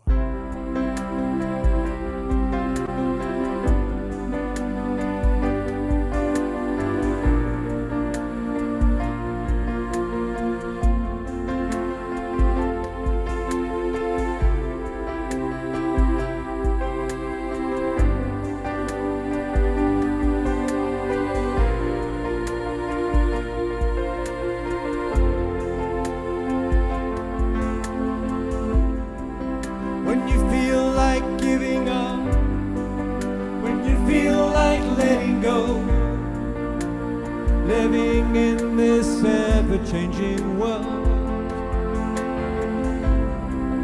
when it seems that all is lost and you don't know where to turn, the future seems so very far away. So just know there really is a plan. The sun will always shine, and with your hand in mine, all heaviness fades away. The love in our hearts will melt the darkest day.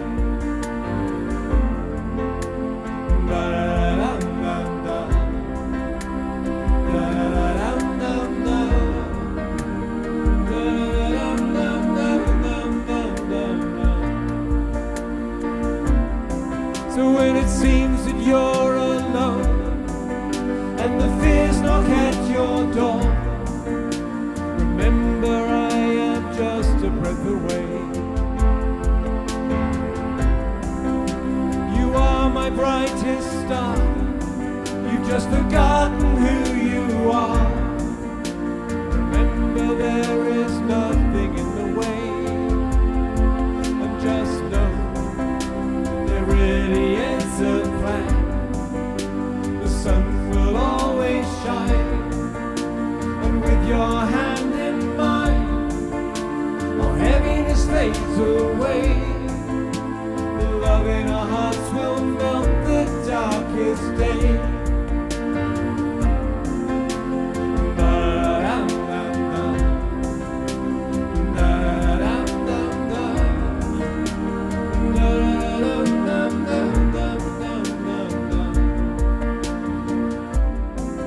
When you feel like giving up, when you feel like letting go, remember I am just a breath away. And just know there really is a plan.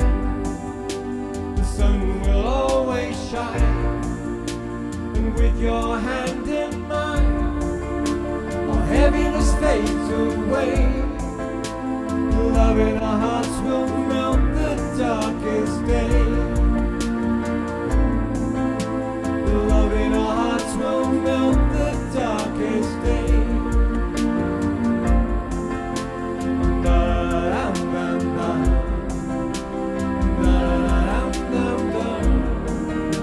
The love darkest day.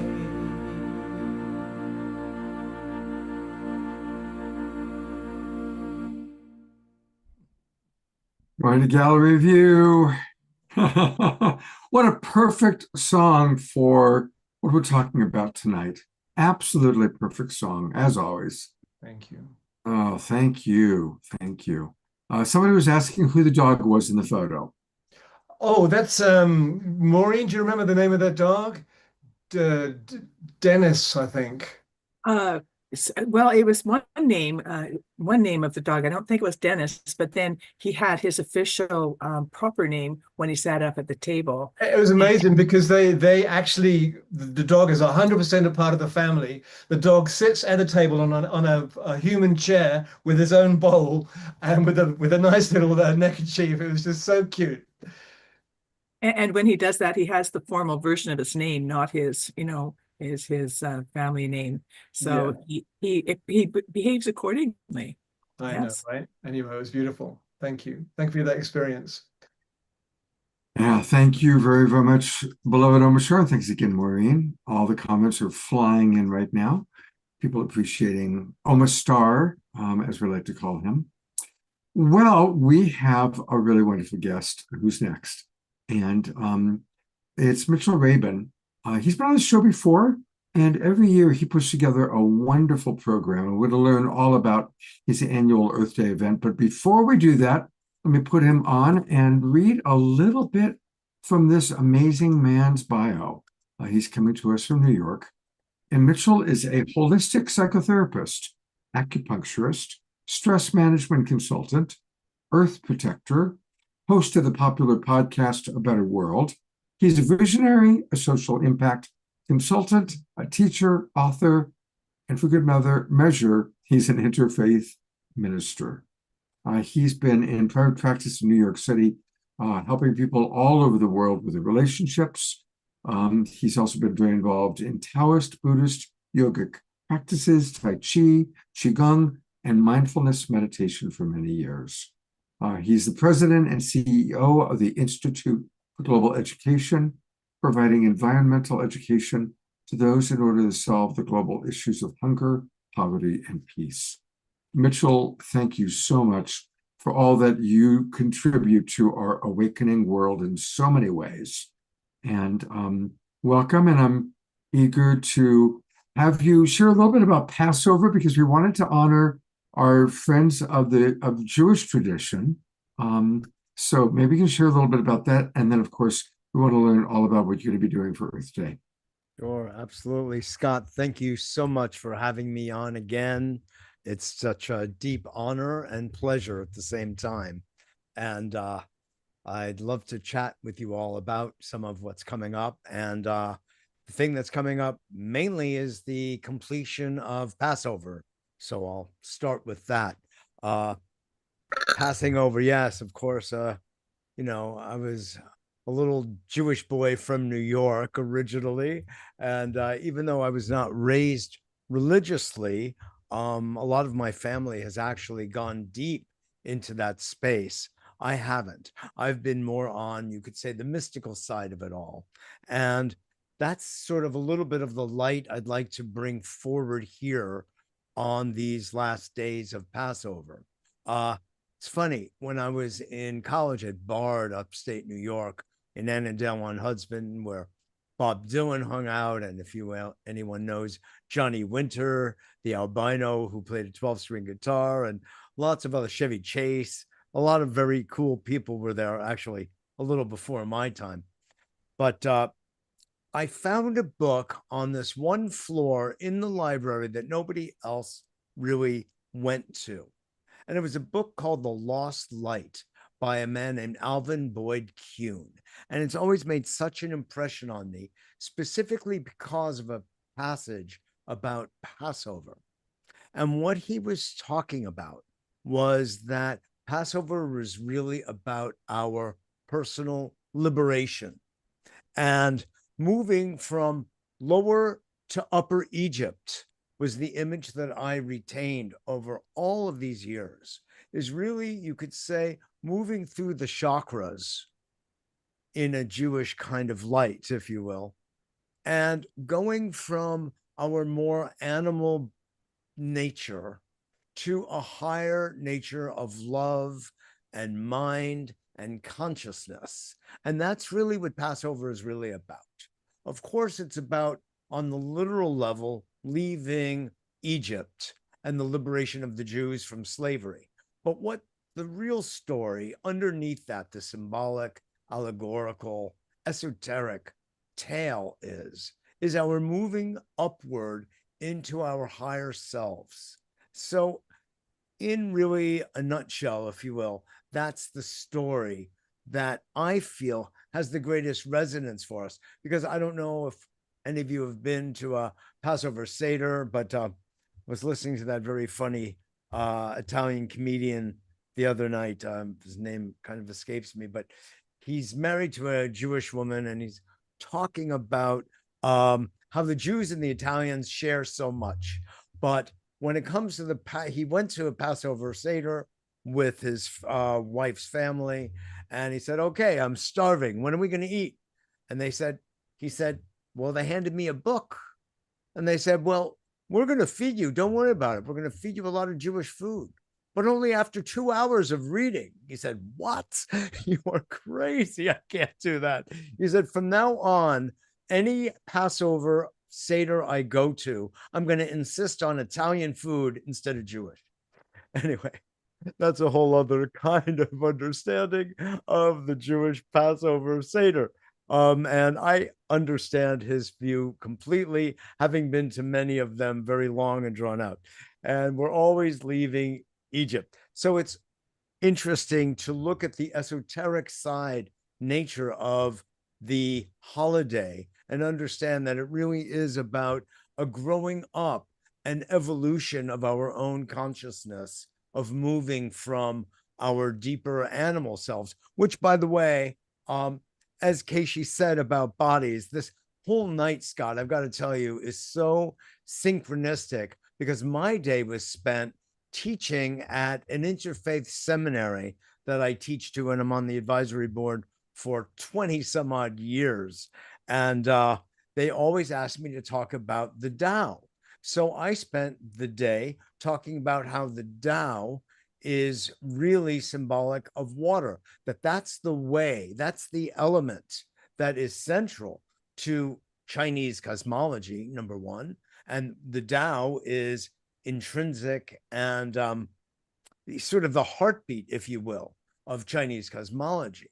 So I was talking about water and how water represents the Tao, which is really another expression of ourselves. And it's so funny, just Casey, we have some kind of psychic connection, because so many of the things she was saying were what I was just sharing this afternoon with this wonderful, wonderful group of all faith, interfaith students. So all of this is part and parcel, by the way. And I'm now segue into our Earth Day celebration, because it's really of a piece. It's not really separate. It may appear that way, but I think the fact that the springtime is the time of rebirth for all religious and sacred teachings, wisdom teachings around the planet. And it coincides also with Earth Day, that we're giving another birth, another chance for us to love Earth instead of being the extracting, destroying creatures that we have been collectively. Now, not the people here, not us directly, but other aspects of our brothers and sisters have been very, very antagonistic to the magnificence that the indigenous people embody. And one of the greatest characteristics that they have taught us over and again and continue to represent is their relationship to Mother Earth and Father Sky. So the other thing, and the other kind of overlap with Keishi and Kristen, is the Om Mani Padme Hum chant is something I did in my Tibetan Buddhist days, every single day, many times a day. And riding my bike around New York City. That was the mantra I was always speaking. And the movement that Keisha was doing is very reminiscent of the Qigong practice that I teach, called the marriage of heaven and earth, which, even though that is Chinese in origin, is very reminiscent of the wisdom of our indigenous brothers and sisters that are always speaking about that relationship of remembering the sky while our feet are on the earth, and loving and stewarding our magnificent planet from which we come. And I always say in my work as a psychotherapist, it was really a form of eco-psychology for the most part. Although I didn't find people were really quite tuned into that level, but I always said that your local mother from whose loins you came is vitally important. You could say that's the Freud Jung level, but I was going for something larger, which was our Earth Mother, without whom no, not our mothers, would even exist. So it's a micro macro relationship, sort of like Claire was talking about that a little bit before. And I totally resonated with that magnificent way of framing, because it's true. It's a simultaneity. It's not one or, it's both and. And the Earth Day events that I have hosted for many years, many of which were with Andrew. I was usually the host and co-producer of those. Yes, this is an example. This is who we are having this year. The through line for me has always been the indigenous wisdom, for which reason a beautiful shamanic teacher named Itzhak Beery, an old friend of mine, is going to be opening it up with a blessing. So that's how we enter. And then we will be closing with Mindahi Bastida, who is a beautiful Toltec shaman from Mexico, who's doing a huge amount of beautiful work across the planet. And it's a way of my honoring my teachers, who I feel are in my own blood and heart, and are reminding us always of what our relationship to Earth should be. And I am also reminded through their wisdom of the, it's going to sound harsh, folks, but it's true, our hubristic perspective that suggests that our white male European American style of consciousness is somehow superior. And one of the conversations in my class today was about how the indigenous teachers from all over the planet, from Australia to the Americas, and the Siberian shamans going back 40,000 years, had their own forms of science and math, and Vedic mathematics is off the chart. If anybody has looked at it, it is as good and beyond our own quantum physics, which, by the way, is quite advanced. But it's really interesting to step out of our anthropocentric and our Western hubris, limited egoic consciousness, into the deeper levels of a wisdom that has been here forever. Like all of you, I'm deeply disturbed by what's going on in our country and in our on our planet in so many respects. I don't have to go into it. But there's my way of freeing myself and liberating myself from it. And that's simply by connecting to the wisdom of the ages that was here before us and will be here after us. And that's the indigenous wisdom. And had we been free enough in mind and heart to listen to what they had to say from the beginning of this country, of virtually every country, we would not, I say, be in the mess we find ourselves in now. Having so troubled and disturbed the wisdom of the earth, our beautiful, intelligent ecosystem, we would be, as a whole people, in greater harmony. So my Earth Day is largely about connecting to that spirit. This year, we're specifically looking at water and the theme of water, which, yes, is, as Casey said, is usually described as love. And to promote water and to promote love is one of the most beautiful things I think we can do. As she also said, you know, our bodies are water 70 to 80%, and so is our planet. Is there a mistake? You know there's not. It's all by an incredible design. So who are we having? Well, keynote speaker is Jill Stein, who was the presidential candidate of the Green Party for 3 election cycles, and she's gained more and more notoriety each and every cycle. And she is saying that we need to step out of the duopoly and we need to come into a greater harmony with what we know in our hearts is true. And you will not find that. We will not find that in the Democrats. With all due respect, I am on paper one of them, or the Republicans. They're in playing a money game. That's their game, money and power. The Green Party doesn't play that game. It speaks from the heart. People and planet before profit. And these are the kinds of the things she'll be speaking about. I have a gentleman who I was going to bring on tonight, but it wasn't able to work out, a Japanese American, former NASA scientist and physicist who has come up with technology that does what I use in my practice. I use something called the Life System, which is a frequency generator. So I can tune into people's energy fields, read it, and then neutralize whatever's out of balance on the level of organ, of tissue, of bone, and of consciousness. It basically reads the subconscious, and all of that can get balanced out.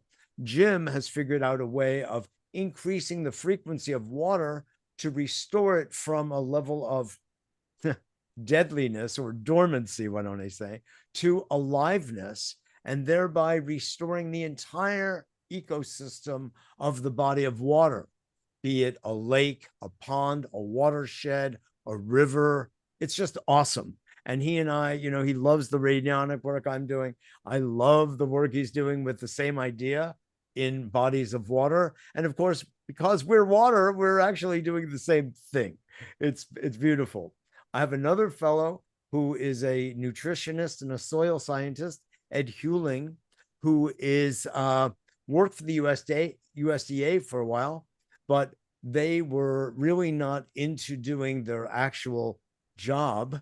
They were interested in preserving a future for themselves. So he was the only renegade and was looking at nutrient density in food as it relates to healthy soil. That shouldn't be a stretch in anybody's imagination. And so he's going to talk about how to create healthy soil. And the whole space of regenerative farming is like what I feel is one of our true keys to ending and resolving global hunger, able to generate more food on the same square footage. Global poverty, well, you have more food growing on your farm, you have more to sell at the marketplace. And global war. When people have their own health and well-being, and they have a roof over their head, and they have their family together, and enough food on the table, they're not going to want war. They're going to want to live in harmony and peace. So these are some of the elements. We've also got people actually from the Bay Area, Scott, a group of teens called Meaningful Teens, and I'm friendly with them. I've interviewed them, and they are going to be speaking with youth voices to everybody, because after all, the new upcoming generations are those that we're handing this all over to, and they're going to be there.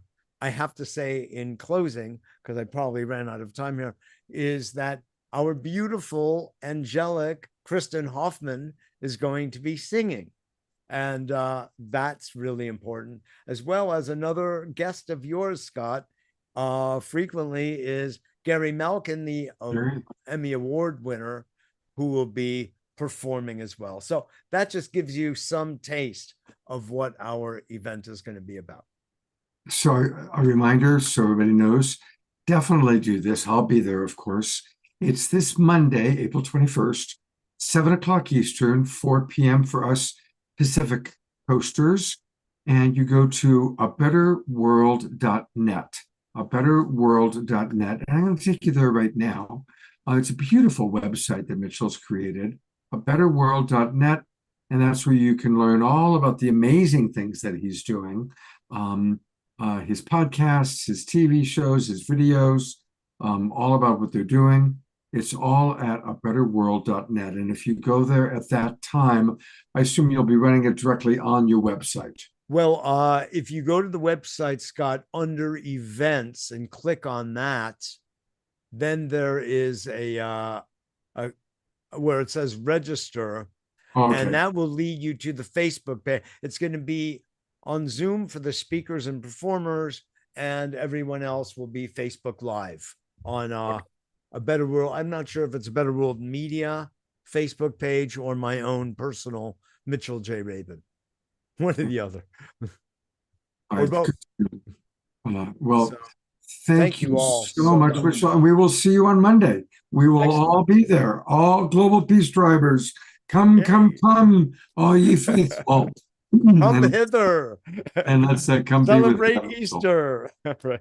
Absolutely. Gary Malkin. Thank you so much, Scott. Kristen Hoffman, all those. Thank you so much. All right.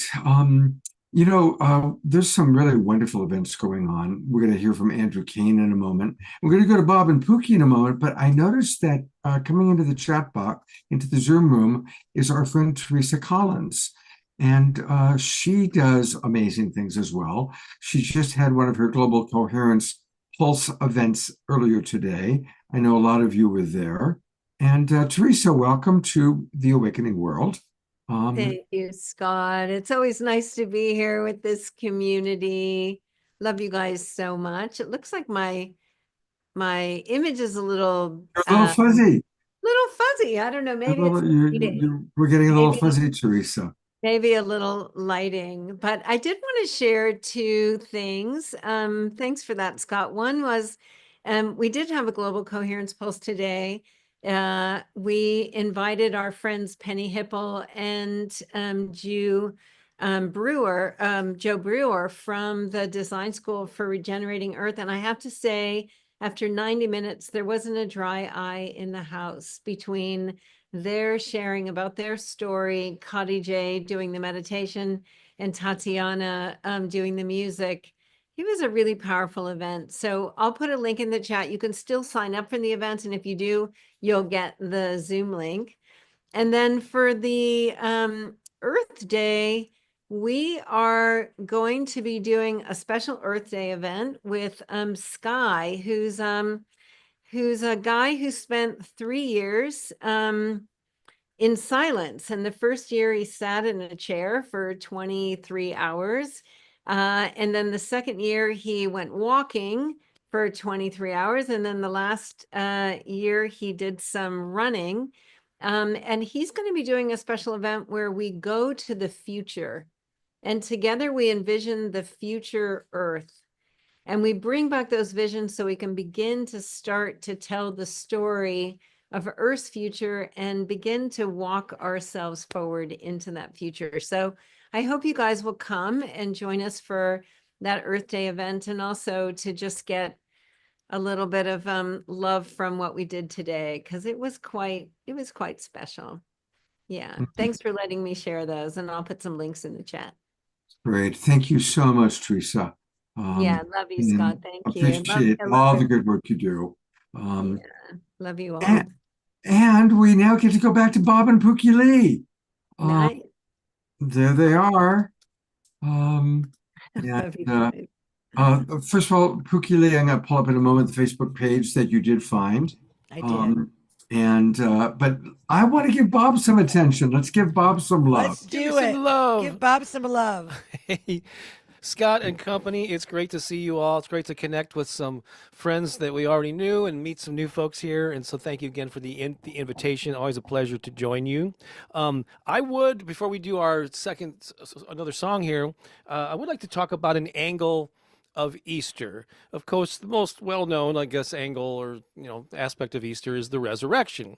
I won't talk about the biblical resurrection. It's already been brought up and touched on, but I like the sort of metamorphosis, the analogy to the different chapters in our lives is what I want to talk about here, because I think we as individually here, we have our own sort of rebirth and renewal throughout our lives, and I'm going to highlight how that's like four, I guess, chapters of my life, and how this applies to this topic of resurrection. I think everyone listening will be able to relate to these.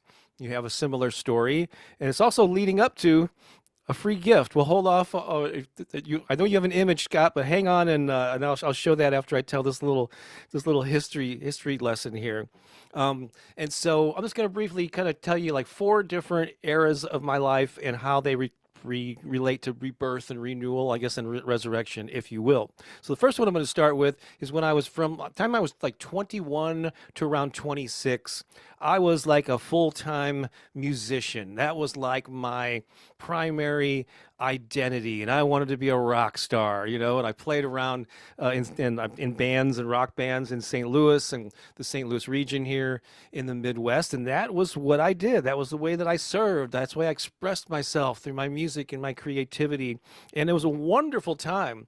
And you can tell, obviously, even though that morphed, I continue to do that to this day. I'm just rocking out in a different way. Right? And so you can have different. So maybe the lesson here is parts of your life can change. That doesn't necessarily mean something that you did before has to die, but it could take maybe a back seat or a different role in your life. So there was that period where I was the musician, and then that kind of morphed from the time I was like 27 to 37. There was a 10-year period where I got this crazy notion to publish a music magazine here in my hometown of St. Louis, and it covered the local music scene. And I was crazy because I had nothing on paper made sense that I should do this, because I never took any journalism classes. I never worked for the school newspaper. I just had this notion that, hey, we need this. We need to shine the light of all the talent here in St. Louis. And so I just started doing it. It was really ugly at first, and I just honed it, and it got better. And I ended up doing that for a full decade, to where I was reaching, like printing, tens of thousands, I mean, like 20,000 copies and distributing it all around. And I became a journalist of my own making and doing good in my community by just sharing all the amazing talent that was going on in my hometown. Little did I know that era, that experience of publishing, and this is before the internet. This is a print publication that I had to physically distribute to places. But that all prepared me for the next phase, which was becoming an author.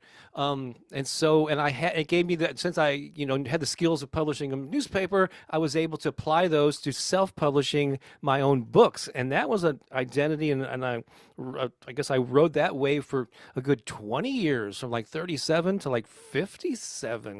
I've really focused on writing and publishing books and using this. Well, at the time, back in the 90s, there was this new thing called the internet that I saw as an opportunity to spread my message. And many of my books over the years were geared for musicians and creative people, helping them like get on friendly terms with marketing and how to attract fans and how to get their expression out into the world.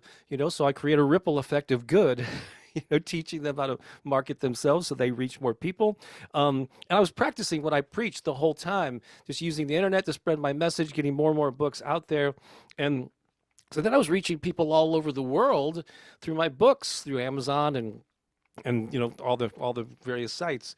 And so that was an interesting transition. And then 8 years ago, I thought I was doing pretty well as an author, and little did I know that that era would sort of take the back seat in a new chapter. What I did not see coming is 8 years ago, I published my first affirmation video to my YouTube channel, using my voice, doing positive self-talk statements, and had no idea whether anybody would like it or what would, no plan, but I noticed people seemed to enjoy that one. So I published another one and then another one.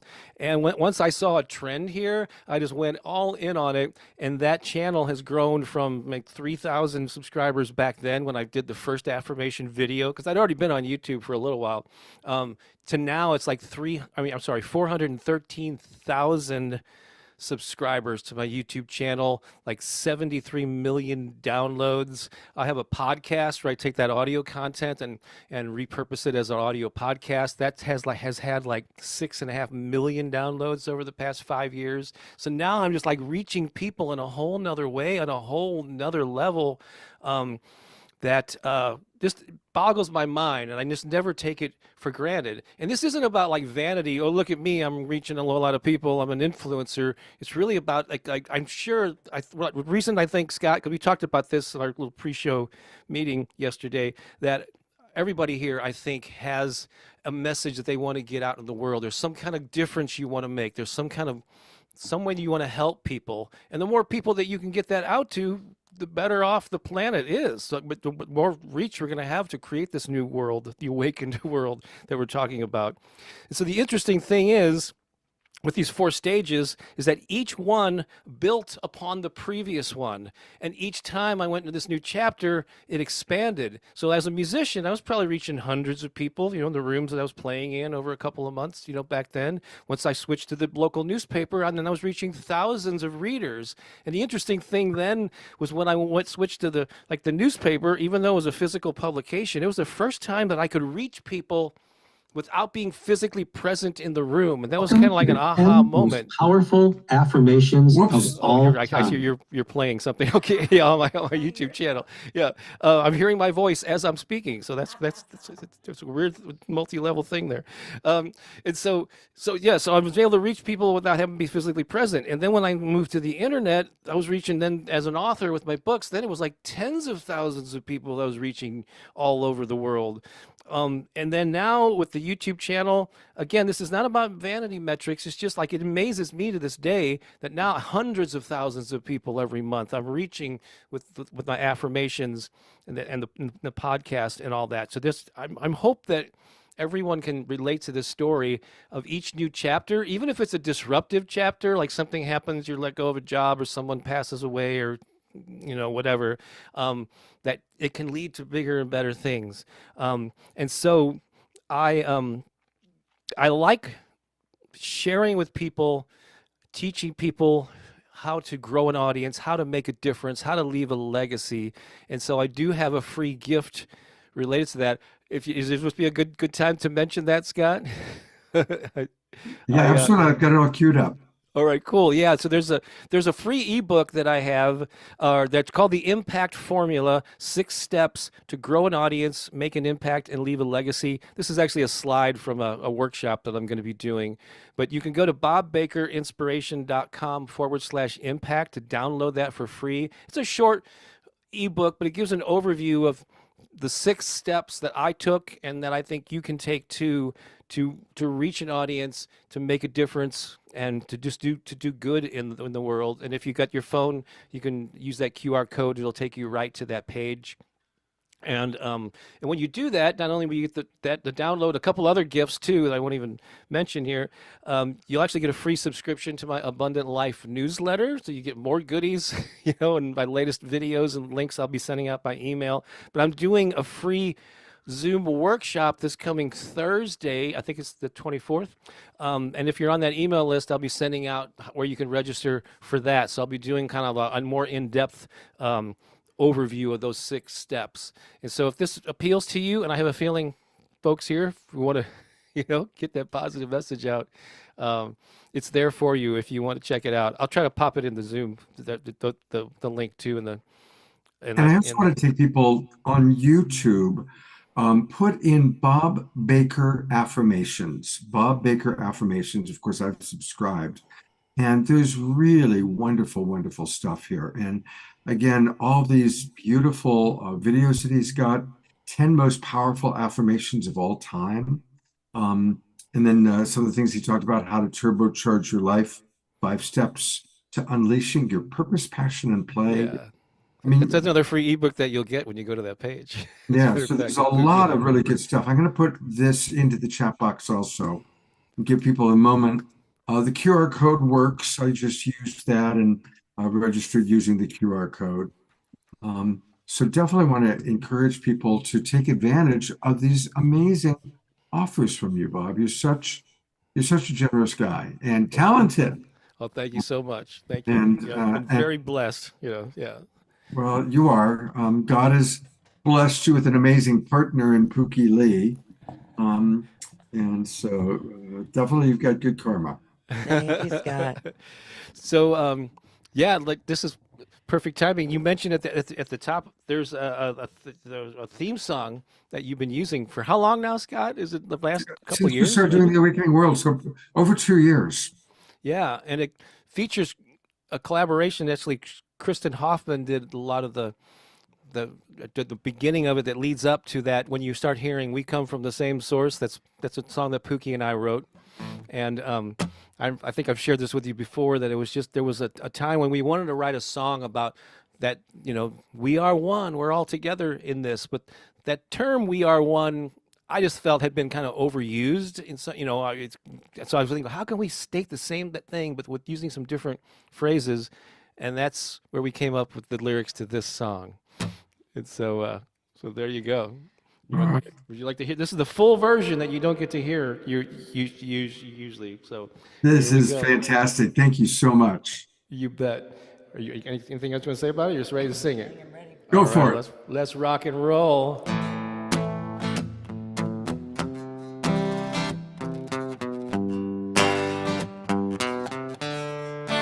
Now is the time for all nations to rise, united in one vision for all of mankind, standing strong as a force field of love and light, in peace and love and harmony. We will unite. We come from the same source, a powerful love force. We're coming together, stronger than ever, not divided. We come from the same source, a powerful love force. We're coming together, hear the call, you are invited. Yeah, you are invited. Oh, reach out your hand to your fellow man. It's time we come together and take a stand. We are strong when we walk the earth hand in hand, bringing hope and light and unity across the land. We come from the same source, a powerful love force. We're coming together, stronger than ever, not divided. We come from the same source, a powerful love force. We're coming together, hear the call, you are invited. Na na na na na na, na na na na na na, na na na na na na, na na na na na na, na na na na na na, na na na na na na, na na na na na na, na na na na na.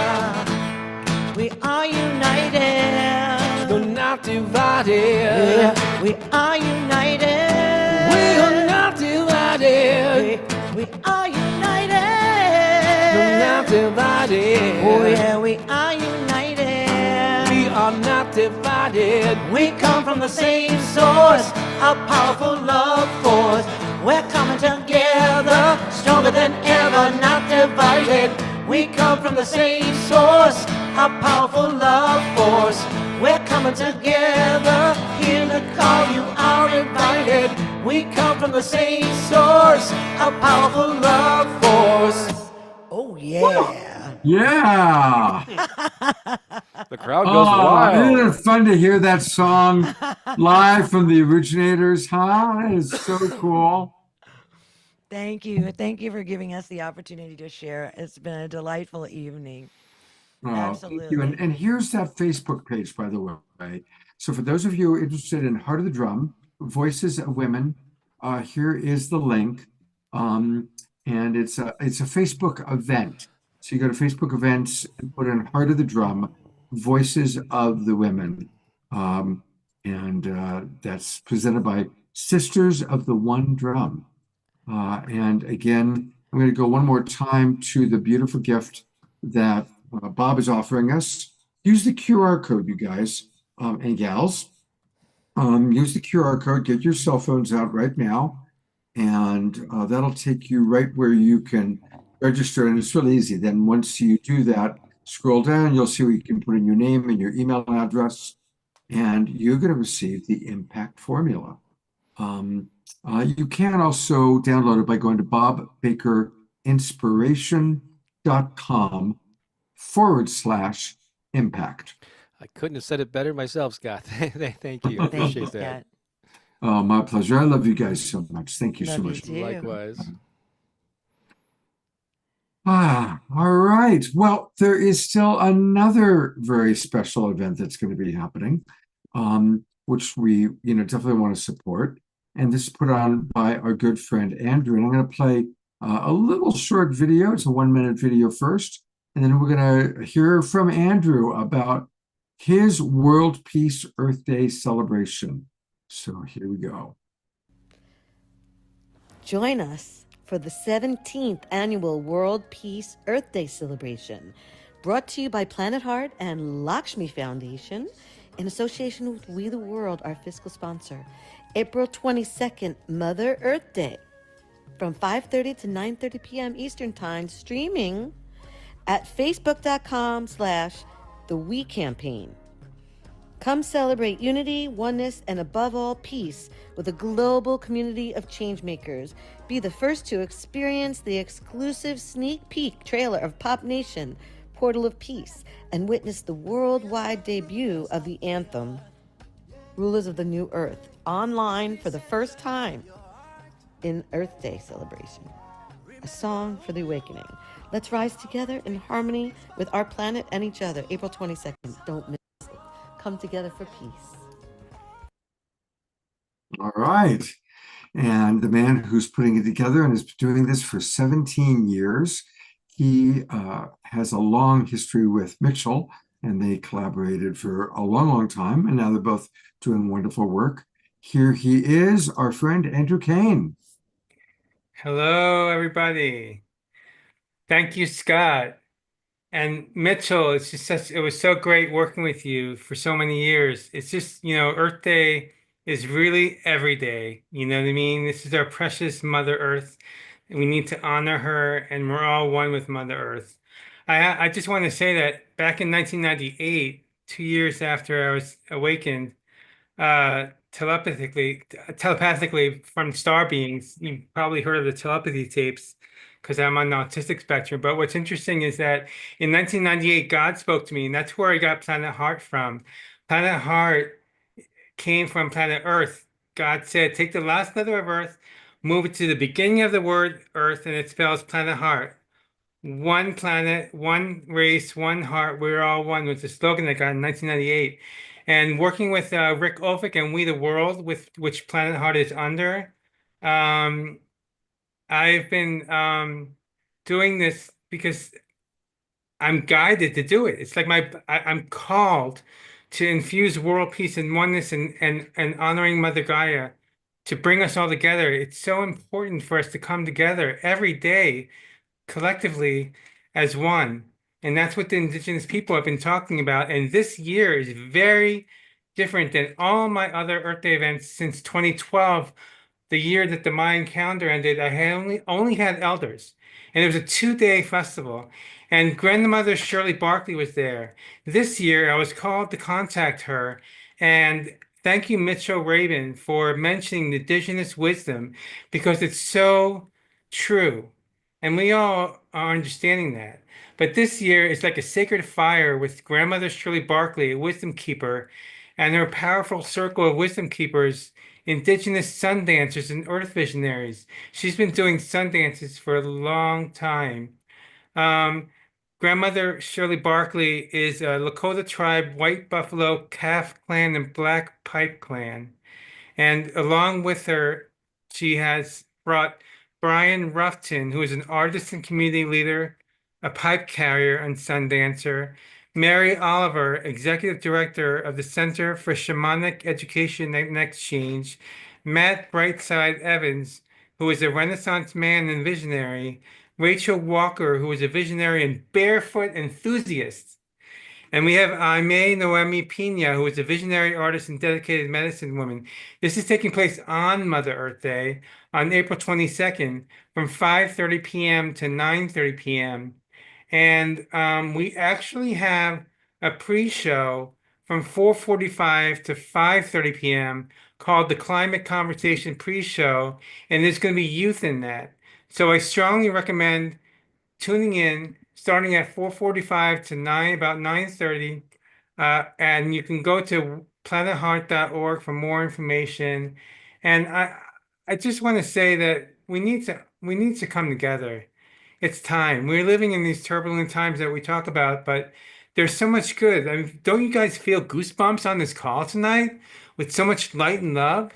It's all about that. And I just want to say also, not just those who I mentioned, but Alan Steinfeld is a special guest on it.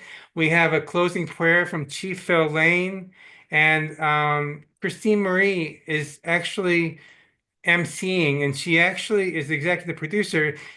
This event is pre-recorded; it's not live. She edited the whole thing for me, and I also want to say that thank you very much for everybody who's tuning in because we're all in this together. We're all on the same boat. We're all on this precious Mother Earth. We need to honor her and continue the work that we're all doing and striving to do. And Indigenous peoples are so important, honoring them this year. I was called to do it, and I just one more thing I want to say. Very interesting. This is like a sacred fire. You're going to be with wisdom keepers. They're outside by this beautiful tree, and the trees are surrounded by five of the six people who I mentioned. Grandmother Shirley Barkley is the keynote speaker, and it's going to be really, really amazing. So please all tune in. Thank you very much, Scott, and we are all one. Thank you. Thank you very much, Andrew. Thank you for putting that together. As Casey just wrote, the event you put together, Andrew, looks fantastic. And one more time, you can get more information, everybody, by going to planetheart.org, planetheart.org. Andrew works closely with our friend Rick Olfick from the We Campaign. It's all this beautiful intersection of the Unity Earth and what Teresa does with Global Coherence Pulse and the connection field. And we all are interacting and supporting each other in wonderful ways. So let's all make sure that we are there for all these beautiful events that are happening. And again, Andrew's event is taking place on Tuesday, the actual Earth Day. It's free. As he said, come early at 4:45. And the big event begins at 5:30 Eastern time, everybody. So that for those of us that are West Coast, show up at 1:45 or make sure you're definitely there by 2:30 Pacific time. Can I just say one more thing? It's facebook.com/the We Campaign. That's where it's happening. Thank you. Okay, great. Thank you. And all right. Wow, what a beautiful, beautiful evening. And yet there's more. You know, I've had the good fortune to know Patrick McCullum for a long time. And Patrick has some really fascinating information and history about the perspective for Easter and also Earth Day. It turns out that he was literally the very first tree hugger. And to learn all about that, I did a pre-record with Patrick. He is in New Mexico right now building a house, and he doesn't have very good internet. So we arranged a pre-record when we knew that he would have good internet. So I am going to play this. It's a half an hour long, but it's really fascinating. So stick around, enjoy Patrick, maybe make some tea, and then we'll come back for an overture song. Here we go with Patrick McCullum. So Patrick is coming to us all the way from his extraordinary home out in New Mexico that he's building. He is stopped taking time from pouring concrete and working on building his 12,000 square foot home to be with us. And I'm really grateful because Patrick is you'll see a picture once spiritual Patrick leader. starts talking. It turns out that an extraordinary number of we had a weak signal, so you don't get to see me, but once Patrick starts talking, which is gonna be the majority of everything, you'll see him. Indigenous people and people from all over the world look to Patrick for wisdom and guidance. And Patrick, as we approach 3 holy days, Easter, Passover, and Earth Day, I would love to get your ruminations, a little bit of the history that you can share with us. And thank you for being on the Awakening World. Yeah, well, 2 things. I know you had mentioned you wanted to primarily talk about Easter, and so that's what I'll focus on. But something you may not be aware of is I'm one of the original 20 tree huggers that Earth Day originated from. Oh, So wow. literally, I'm one of the few living people still that actually were the reason Earth Day started. And Wow. so I thought if you'd like, I could tell you really quickly about that. Yeah, tell us about that right now. Yeah, and then Easter. And then we'll go into Easter. So, I was what I consider a young kid. I'm 75 now, so, I'm much older, and I don't remember what my age was, but it was a little over 50 years ago. A group of us who were concerned about the environment and various different things heard that there was going to be some clear cutting of some forest area where we were in the region that we were in. And so about 20 of us got together and decided to chain ourselves to trees.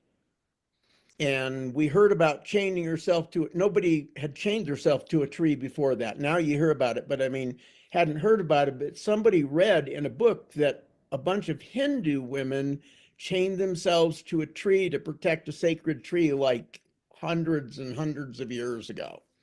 And so we decided to chain ourselves to trees so that they couldn't cut the trees down with chainsaws. And so the guys came, and confronted us and tried to do things. But something really interesting happened, and that was that a big church group came, a Christian church group, and they were telling us that it was against God to protect nature. So just shows how things have progressed over 50 years. Now everybody thinks everybody's on board about nature and, all the different religions and beliefs. But basically, they were saying that nature and everything in it was given to us by God to utilize any way we wanted. So you couldn't do anything to damage nature or hurt nature. If you want to cut down a tree, it's fine. It's a tree. It has no meaning. It's just something God gave us to use any way we want. And we were taking the perspective that the trees were sacred and part of creation itself, and that, just to go and start clear cutting trees to make money was not a good way to go. So what ended up happening, eventually they cut the chains on us, but we were like hanging onto the trees, and press came and they took pictures of us and they wrote a little story about us and they called us tree huggers. And you may have heard that term. So I'm one of the original tree huggers. And what happened then is that a senator who was looking into an oil spill that had happened in Santa Barbara, I believe, also found out about what we were doing. And he was really feeling like something needed to take place in order to protect, our planet and to think more about it. And so he went to Congress and proposed that they create a day to recognize and honor the earth as a sacred, home for all of us and something that needed to be protected. And they named it Earth Day. So that's kind of the short version of the story. There's all kinds of other stuff in there, but that's what happened. That is incredible, Patrick. Well, thank you so much for just all the many ways that you have honored and served our country and our awakening world. That's amazing. I will always think of you as a Yeah. founding tree hugger. There you go.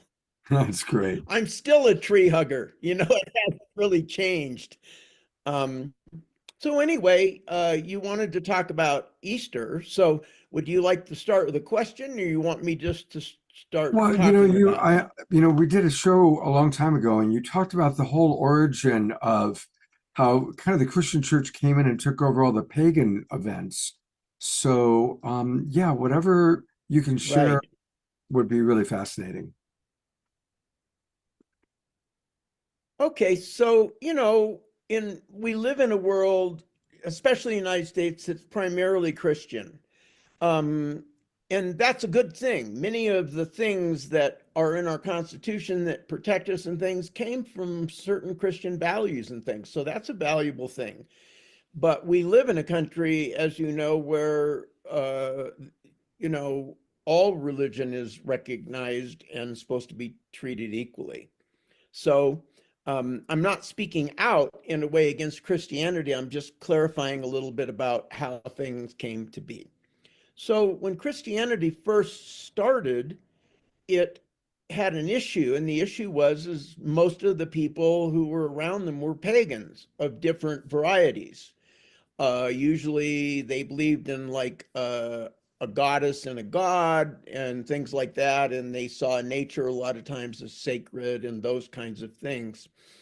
And in order for Christians to get pagans to, join Christianity and convert, they started to take on the pagan ceremonies and make them Christian.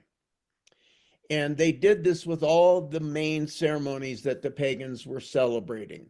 So just a couple, so you can kind of think about them a little bit, is the first one was the winter solstice, which in the pagan traditions at the time was supposed to be the time that God had been killed and was going to come back to earth, kind of, or be born or reborn. And so it was the day to recognize the birth of the divine. That was the winter solstice. Well, when Christ was born, that was on the 21st to 20, well, at the time Christ was born, it was on the 25th of December. And it can range because the stars and things move, or we move at a different relationship to the stars. So in any case, Christmas was put on the winter solstice intentionally to line up with pagan values in order to get them to join the church. And the same thing happened with a number of other sacred ceremonies that took place. But one of the ceremonies that wasn't taken over by Christianity, just existed, and we talk about it all the time, is Easter. So Easter has different origins. There are different aspects from different parts of the world that have come together to become what we call Easter today.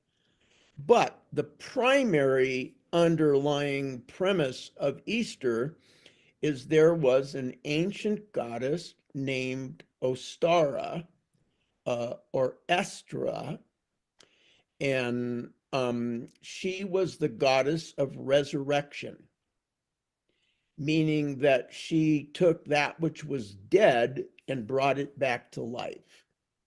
And in particular, it was developed through agricultural societies in the pagan traditions. So when they talked about the goddess Ostara or Estra bringing back the dead to life, they were really talking about the grains and the things that grew in the crops that seeded themselves and then came back to life again so that there could be more food. So from the pagan point of view, they weren't talking about people dying and coming back to life and being resurrected. Instead, she was simply the goddess who could resurrect whatever she wanted that was dead and bring it back to life. Wow. So one of the things that started to happen in the pagan traditions, since it was considered for them, and this is pre-Christian, understand, for them, this idea of that a seed could come to life and become a plant or something like that was a very sacred idea, and they wanted to replicate it in ritual. So they created a ritual, and there are different varieties of this ritual, but this is the one that was kind of the main one I could talk about. And that is that they found an egg from a chicken. They thought of it as being a seed, like a big giant seed. And you have to also understand that in ancient times, well, today you can go to the grocery store and buy chicken by the ton. In ancient times, an egg or a chicken was a really valuable sacred thing. I mean, people didn't just have eggs and chickens and stuff like that. In fact, it wasn't until Roosevelt was the president of the United States that there became an effort to start making eggs available to people on a regular basis. Really? I did So not know that. egg was sort of a sacred. Yeah, that's true. So you might see movies about the Middle Ages and you see a bunch of chickens flying around and stuff. Well, the reality is, maybe there was 10 chickens and 5,000 people. Wow. So it was a very rare thing to have chickens, and eggs were highly prized. Most of the time when there were kings, like in England, for example, the peasants were required to keep their eggs to give to the king so the king could have it as like a special, sacred thing to eat. So Wow. anyway, they considered these eggs to be sacred, and they wanted to do a ritual to recognize this concept of resurrection, of coming from a seed and becoming something, a plant or whatever. So they would take the egg, and they considered it a seed, and that they believed that it represented the world. And then on the outside of the egg, they would draw with charcoal made from willow trees.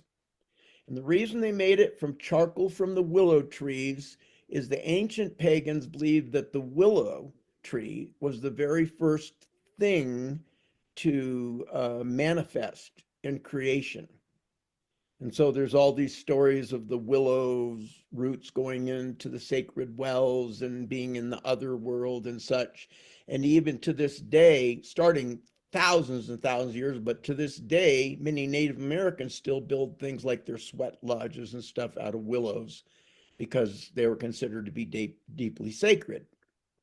And all art, by the way, because of the pagans, always was started with charcoal from the willow tree.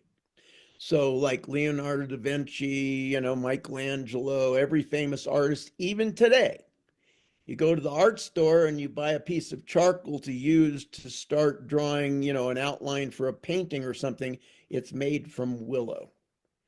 So anyway, getting back to it, willow was considered sacred. So they drew symbols. Each person that was in the group drew a symbol that represented themselves or something that they needed to manifest. And they would do short version, what today we would call runes. But a rune is something so simple, like when you go to the airport and you see a round circle with a cigarette halfway in the middle of it with some smoke and a line across it, you know that that means no smoking, but it's just a symbol, you know. And so they had symbols of their own, often made them up themselves, and they would draw the symbols. All the people from the community on one single egg would draw their symbols on the outside of the egg. And then together, they would do some kind of a ceremony to call the divine to be present.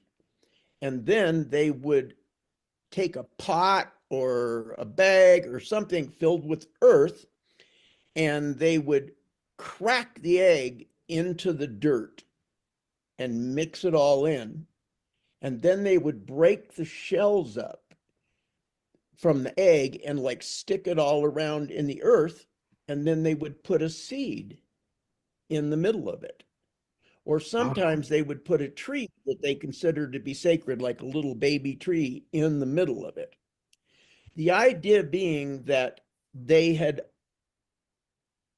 started this process of resurrection by breaking the egg. They opened the opportunity for life to prevail.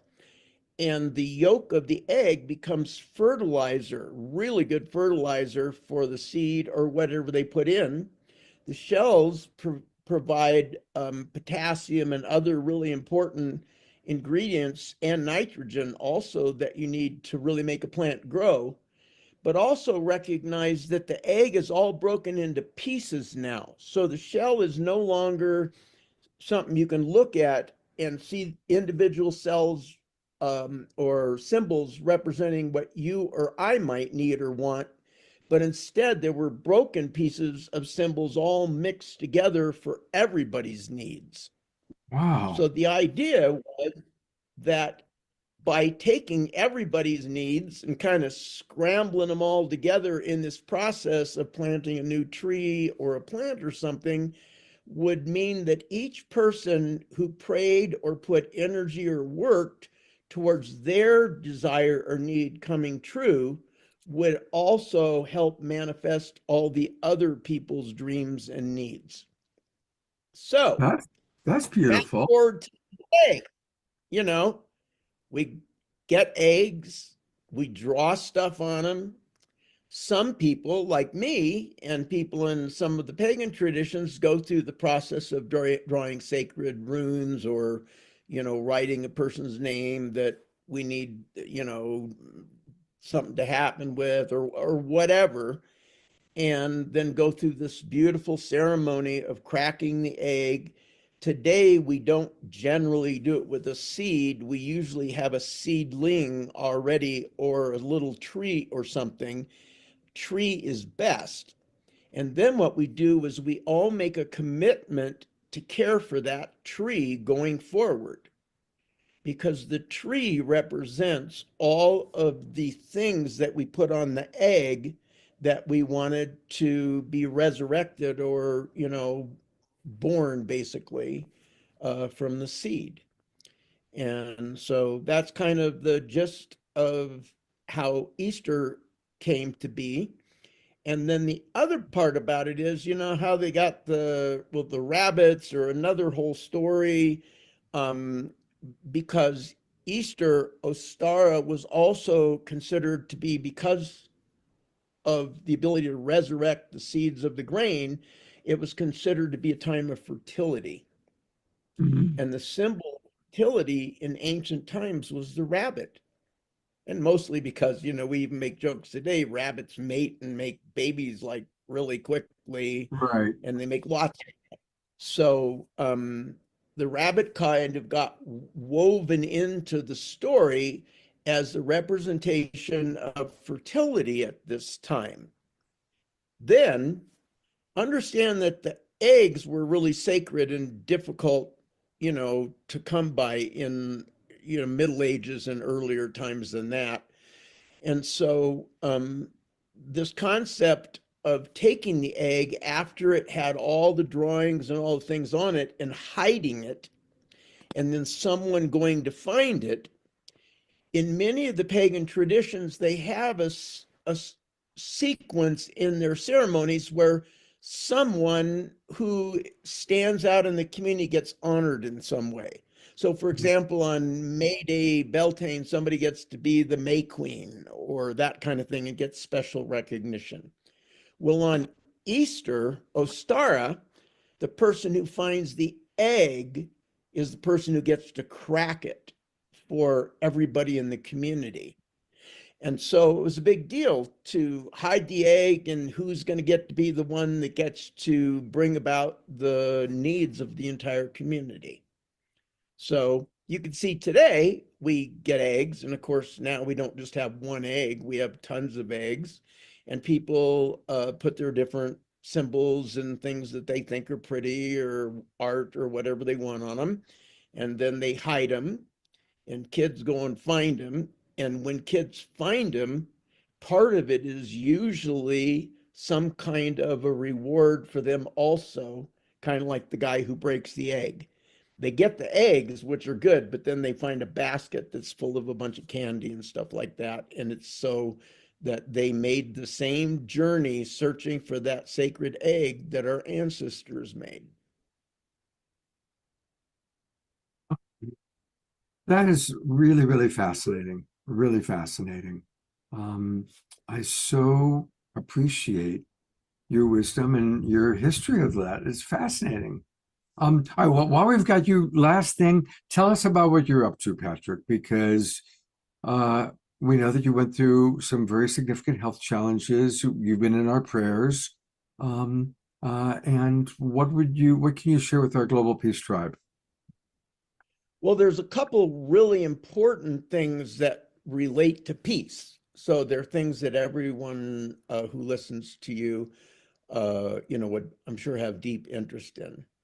So the first one is that, well, this one is more personal, but it also has to do with that. There is a movie that just first came out about me last week. So there's a movie that's been made about me by a very famous director named Gabe Polsky. And it is literally the story of how I was originally contacted by indigenous elders telling me that I needed to go to the Amazon because I was part of a prophecy that was unfolding. And I thought they were crazy, and I told them I'm not a guy in a prophecy or whatever. But the movie is about what happens, and it's really profound. And Gabe followed me into the jungles and, with different tribes and ceremonies. And so the movie's full of a lot of indigenous wisdom and also what they think is happening to the planet right now and what we need to do about it. So the movie, right now, it's just being shown at small little theaters, different places. It premiered in, gosh, my brain just went away, Sedona. And so it just played in Sedona. And it will go to other, major cities, just like one or two little theaters to kind of get the sense of what people think of it. And then we will move into the bigger theaters and it'll come out. And like most movies today, a movie comes out and it lasts like 10 days and then it goes. After that, we're, of course, hoping and talking to Netflix and Nat Geo and others to see if they would put the movie ongoing on television. So there's a movie about me. That's a good thing for me. But more importantly, the movie outlines the importance of us all taking action to protect Mother Earth and also to listen to the voices of the indigenous people. So that plays a lot on that. So that's one thing happening. The second thing happening is that I started helping to unite indigenous peoples and try to create a circumstance where their voices can be heard about the terrible things that are taking place on our planet.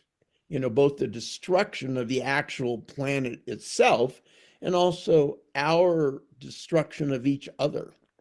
So, I started out with a couple of indigenous elders in the Amazon region and ended up with about 300,000 now. Wow.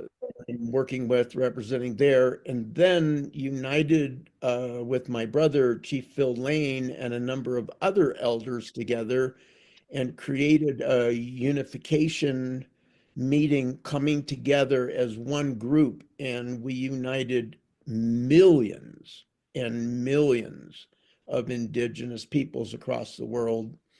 And I'm now helping them create a confederation, a global indigenous confederation. So that is something happening in my camp that is a good thing. And then the last thing, which I think is the best of all, is I was contacted by well, back many, many years ago, Mikhail Gorbachev, who was the last leader of the Soviet Union, moved forward in a good way to help work towards getting rid of nuclear weapons and also trying to bring more peace back into the world. And he ended up receiving the Nobel Peace Prize. And he got together with another man, Jim Garrison, and they decided to create an event called State of the World Forum.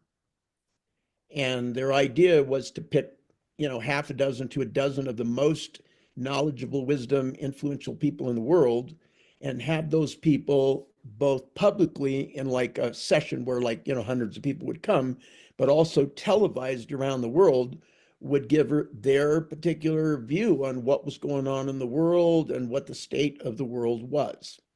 So it started out with Jim Garrison and Mikhail Gorbachev, and then was joined by Jane Goodall and by Desmond Tutu, and then Thich Nhat Hanh, and very, very famous people joined and spoke to the world.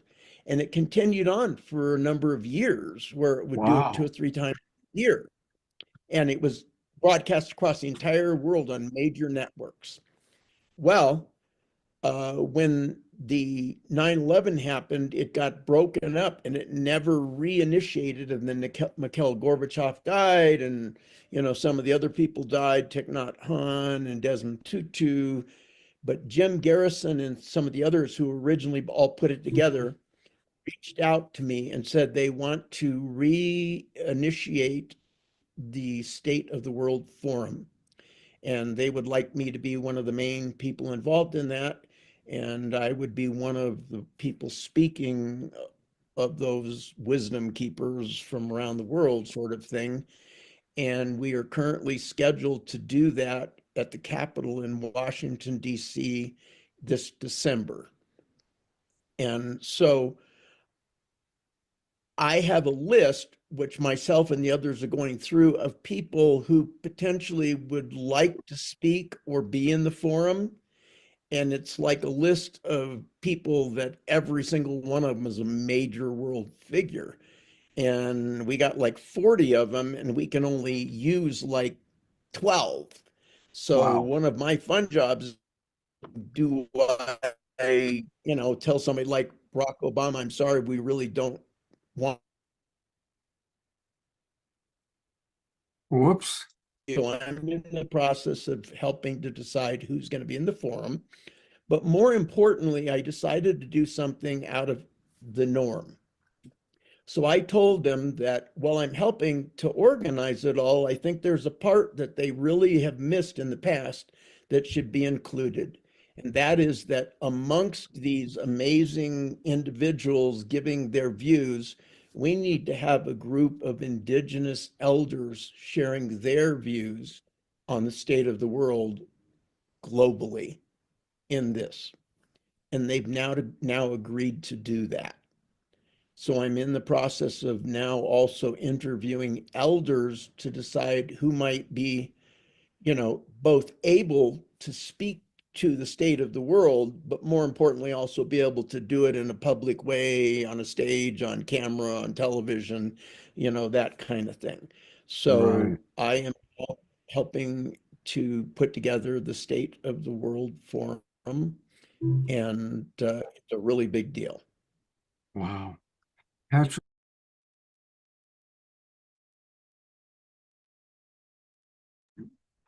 After that, we kind of moved into just more personal connecting and chit chat, and we're going to stop the recording. But isn't Patrick amazing? And I hope I'd love to see what some of you have to say in the chat box. I mean, just to think about the eggs was fascinating. I didn't realize that eggs was such a delicacy in the history. And yes, Andrew and Connie, what he talked about at the very end of bringing visionary Indigenous elders, it's beautiful that that's happening. So, and the willow trees, yes. All right, well, it has been a very beautiful evening. I hope you've all enjoyed it. I do want to, we're going to go to Obashore in just a moment, but I want to let people know about what's happening next week, because we've got a pair of really wonderful shows planned. So I want to make sure you know about it so that you will make plans to be with us. And I'm looking for my posters to show you. We're going to, here we go. On April 23rd, Wednesday night, we're celebrating some of our favorite artists and organizations. And Steve Farrell from Humanities Team is going to be with us. Our wonderful, beloved Connie and Andrew, who have been with us tonight, they've got this beautiful, it's a book, it's a practice called The Trust Frequency. And I think right now, given everything that's going on and how scary and challenging it is for a lot of people, I wanted to review their trust frequency. They've talked about it on the show before, but not for about a year, maybe a year and a half. And I think it's just really important for us to remember the trust frequency. We're going to meet a new friend, Josie Keys, who's a brilliant, beautiful artist. And Hannah Bork is going to come back. Hannah was on a couple of weeks ago. We really enjoyed her music. A lot of you said you really enjoyed her and wanted to hear more. So Hannah's going to come back. And of course, our beloved Omar Shar will be with us. And that's next Saturday night. Next Wednesday night. And then, speaking of Saturday night, wait till you see who we've got lined up. It's amazing. It's our annual collaboration with Ken Kaufman, the owner of the New Living Expo, to promote his expo. And he is bringing on, all these people are going to be with us live. Danyan Brinkley is going to be back with us. So we all love Danyan. John Gray is going to be with us. I don't know if you all know who Sasha Stone is, but I saw him speak at the Conscious Life Expo and he blew me away with what he's creating in the world. Kelly Sullivan, who's dynamic and brilliant, is going to be with us. I do not know Vincent Ghana or Radley Valentine. They're new to me, so I'm looking forward to meeting them.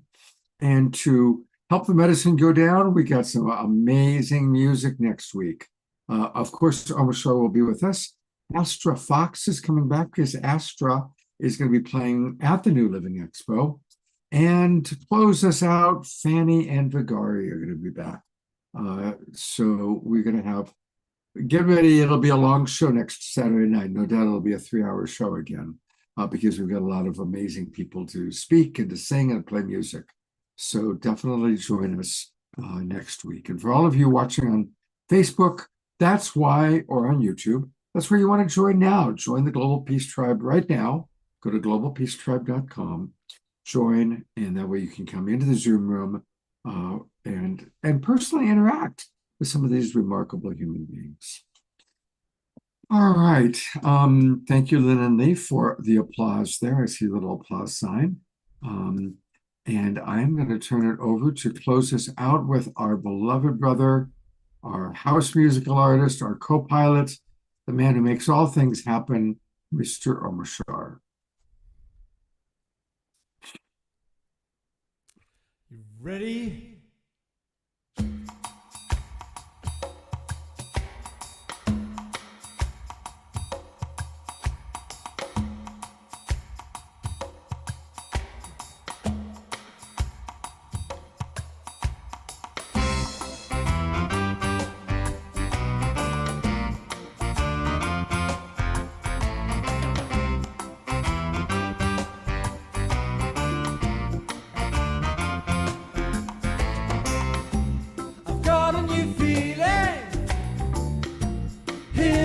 my heart. It's been a long time coming. It tore me apart. I looked into your eyes. You love me a lot. You were the one who helped me change my thoughts. And now I'm singing. Feel the love. Feel the love come tumbling down. And feel the love. And let it turn you around. Turn you around. We're singing.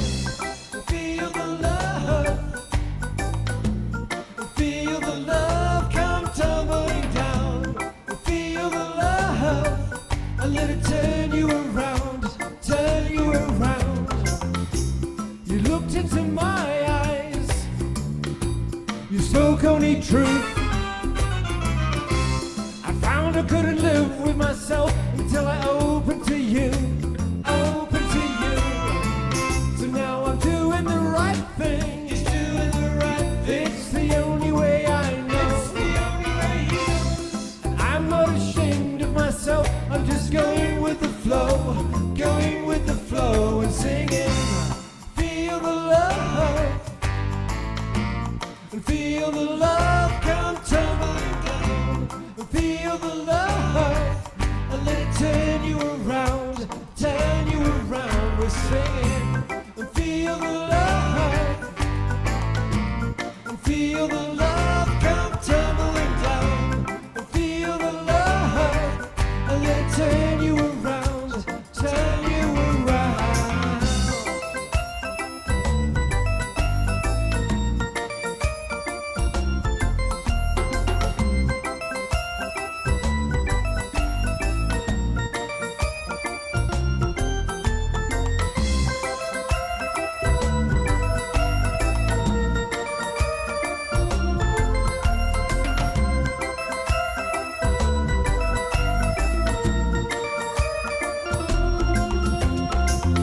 Now about this new feeling here in my heart, I won't let it leave me. I won't let us part. I've been waiting a long time for you to enter my life, and now I'm with you forever. I'm with you forever. Feel the love. Feel the love come tumbling down. Feel the love. And let it turn you around. Turn you around. We're singing. Feel the love. Feel the love come tumbling down. Feel the love. And let it turn you around. Turn you around. We're singing. Feel the love. Feel the love come tumbling down. Feel the love. And let it turn you around. Turn you around. We're singing. Feel the love. And feel the love come tumbling down. Feel the love. And let it turn you around. Turn you around. Let it turn you around. Turn you around. Let it turn you around. Turn you around. And we can be happy.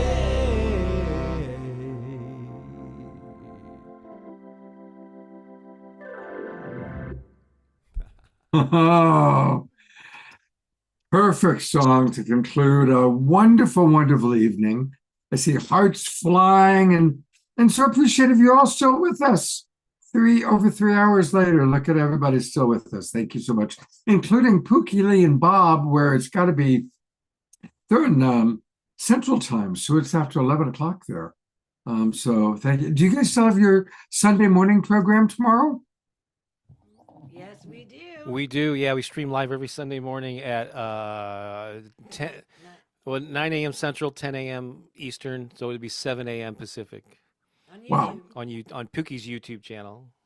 All right, so that's another thing to check out. That's a good way to start Easter Sunday. What are you going to do for Easter Sunday? Do you got something special planned? We actually have a similar thing. We're going to blend together Easter, Passover, and Earth Day and talk about, and then we play songs live, and I even tell jokes. Wow, fantastic. Well, now you've got a couple of things you can pull from tonight's show. The history of Easter eggs, perhaps. I learned a lot tonight, that's for sure. Yeah, it was amazing, wasn't it? Oh, thank you both. I love you so much. And thanks for being with us so late. Thank you. Beloved Omashar, thank you so much, my co-pilot, my dear friend. And It's thank you. always a joy. And tonight, well, they're all, I don't know, each show just builds and builds and builds and builds and builds. We went so deep tonight. All of us together, we co-created this amazing thing. So thank you for being the meister of it all, young Scott. My pleasure. Thank you, young Omashar.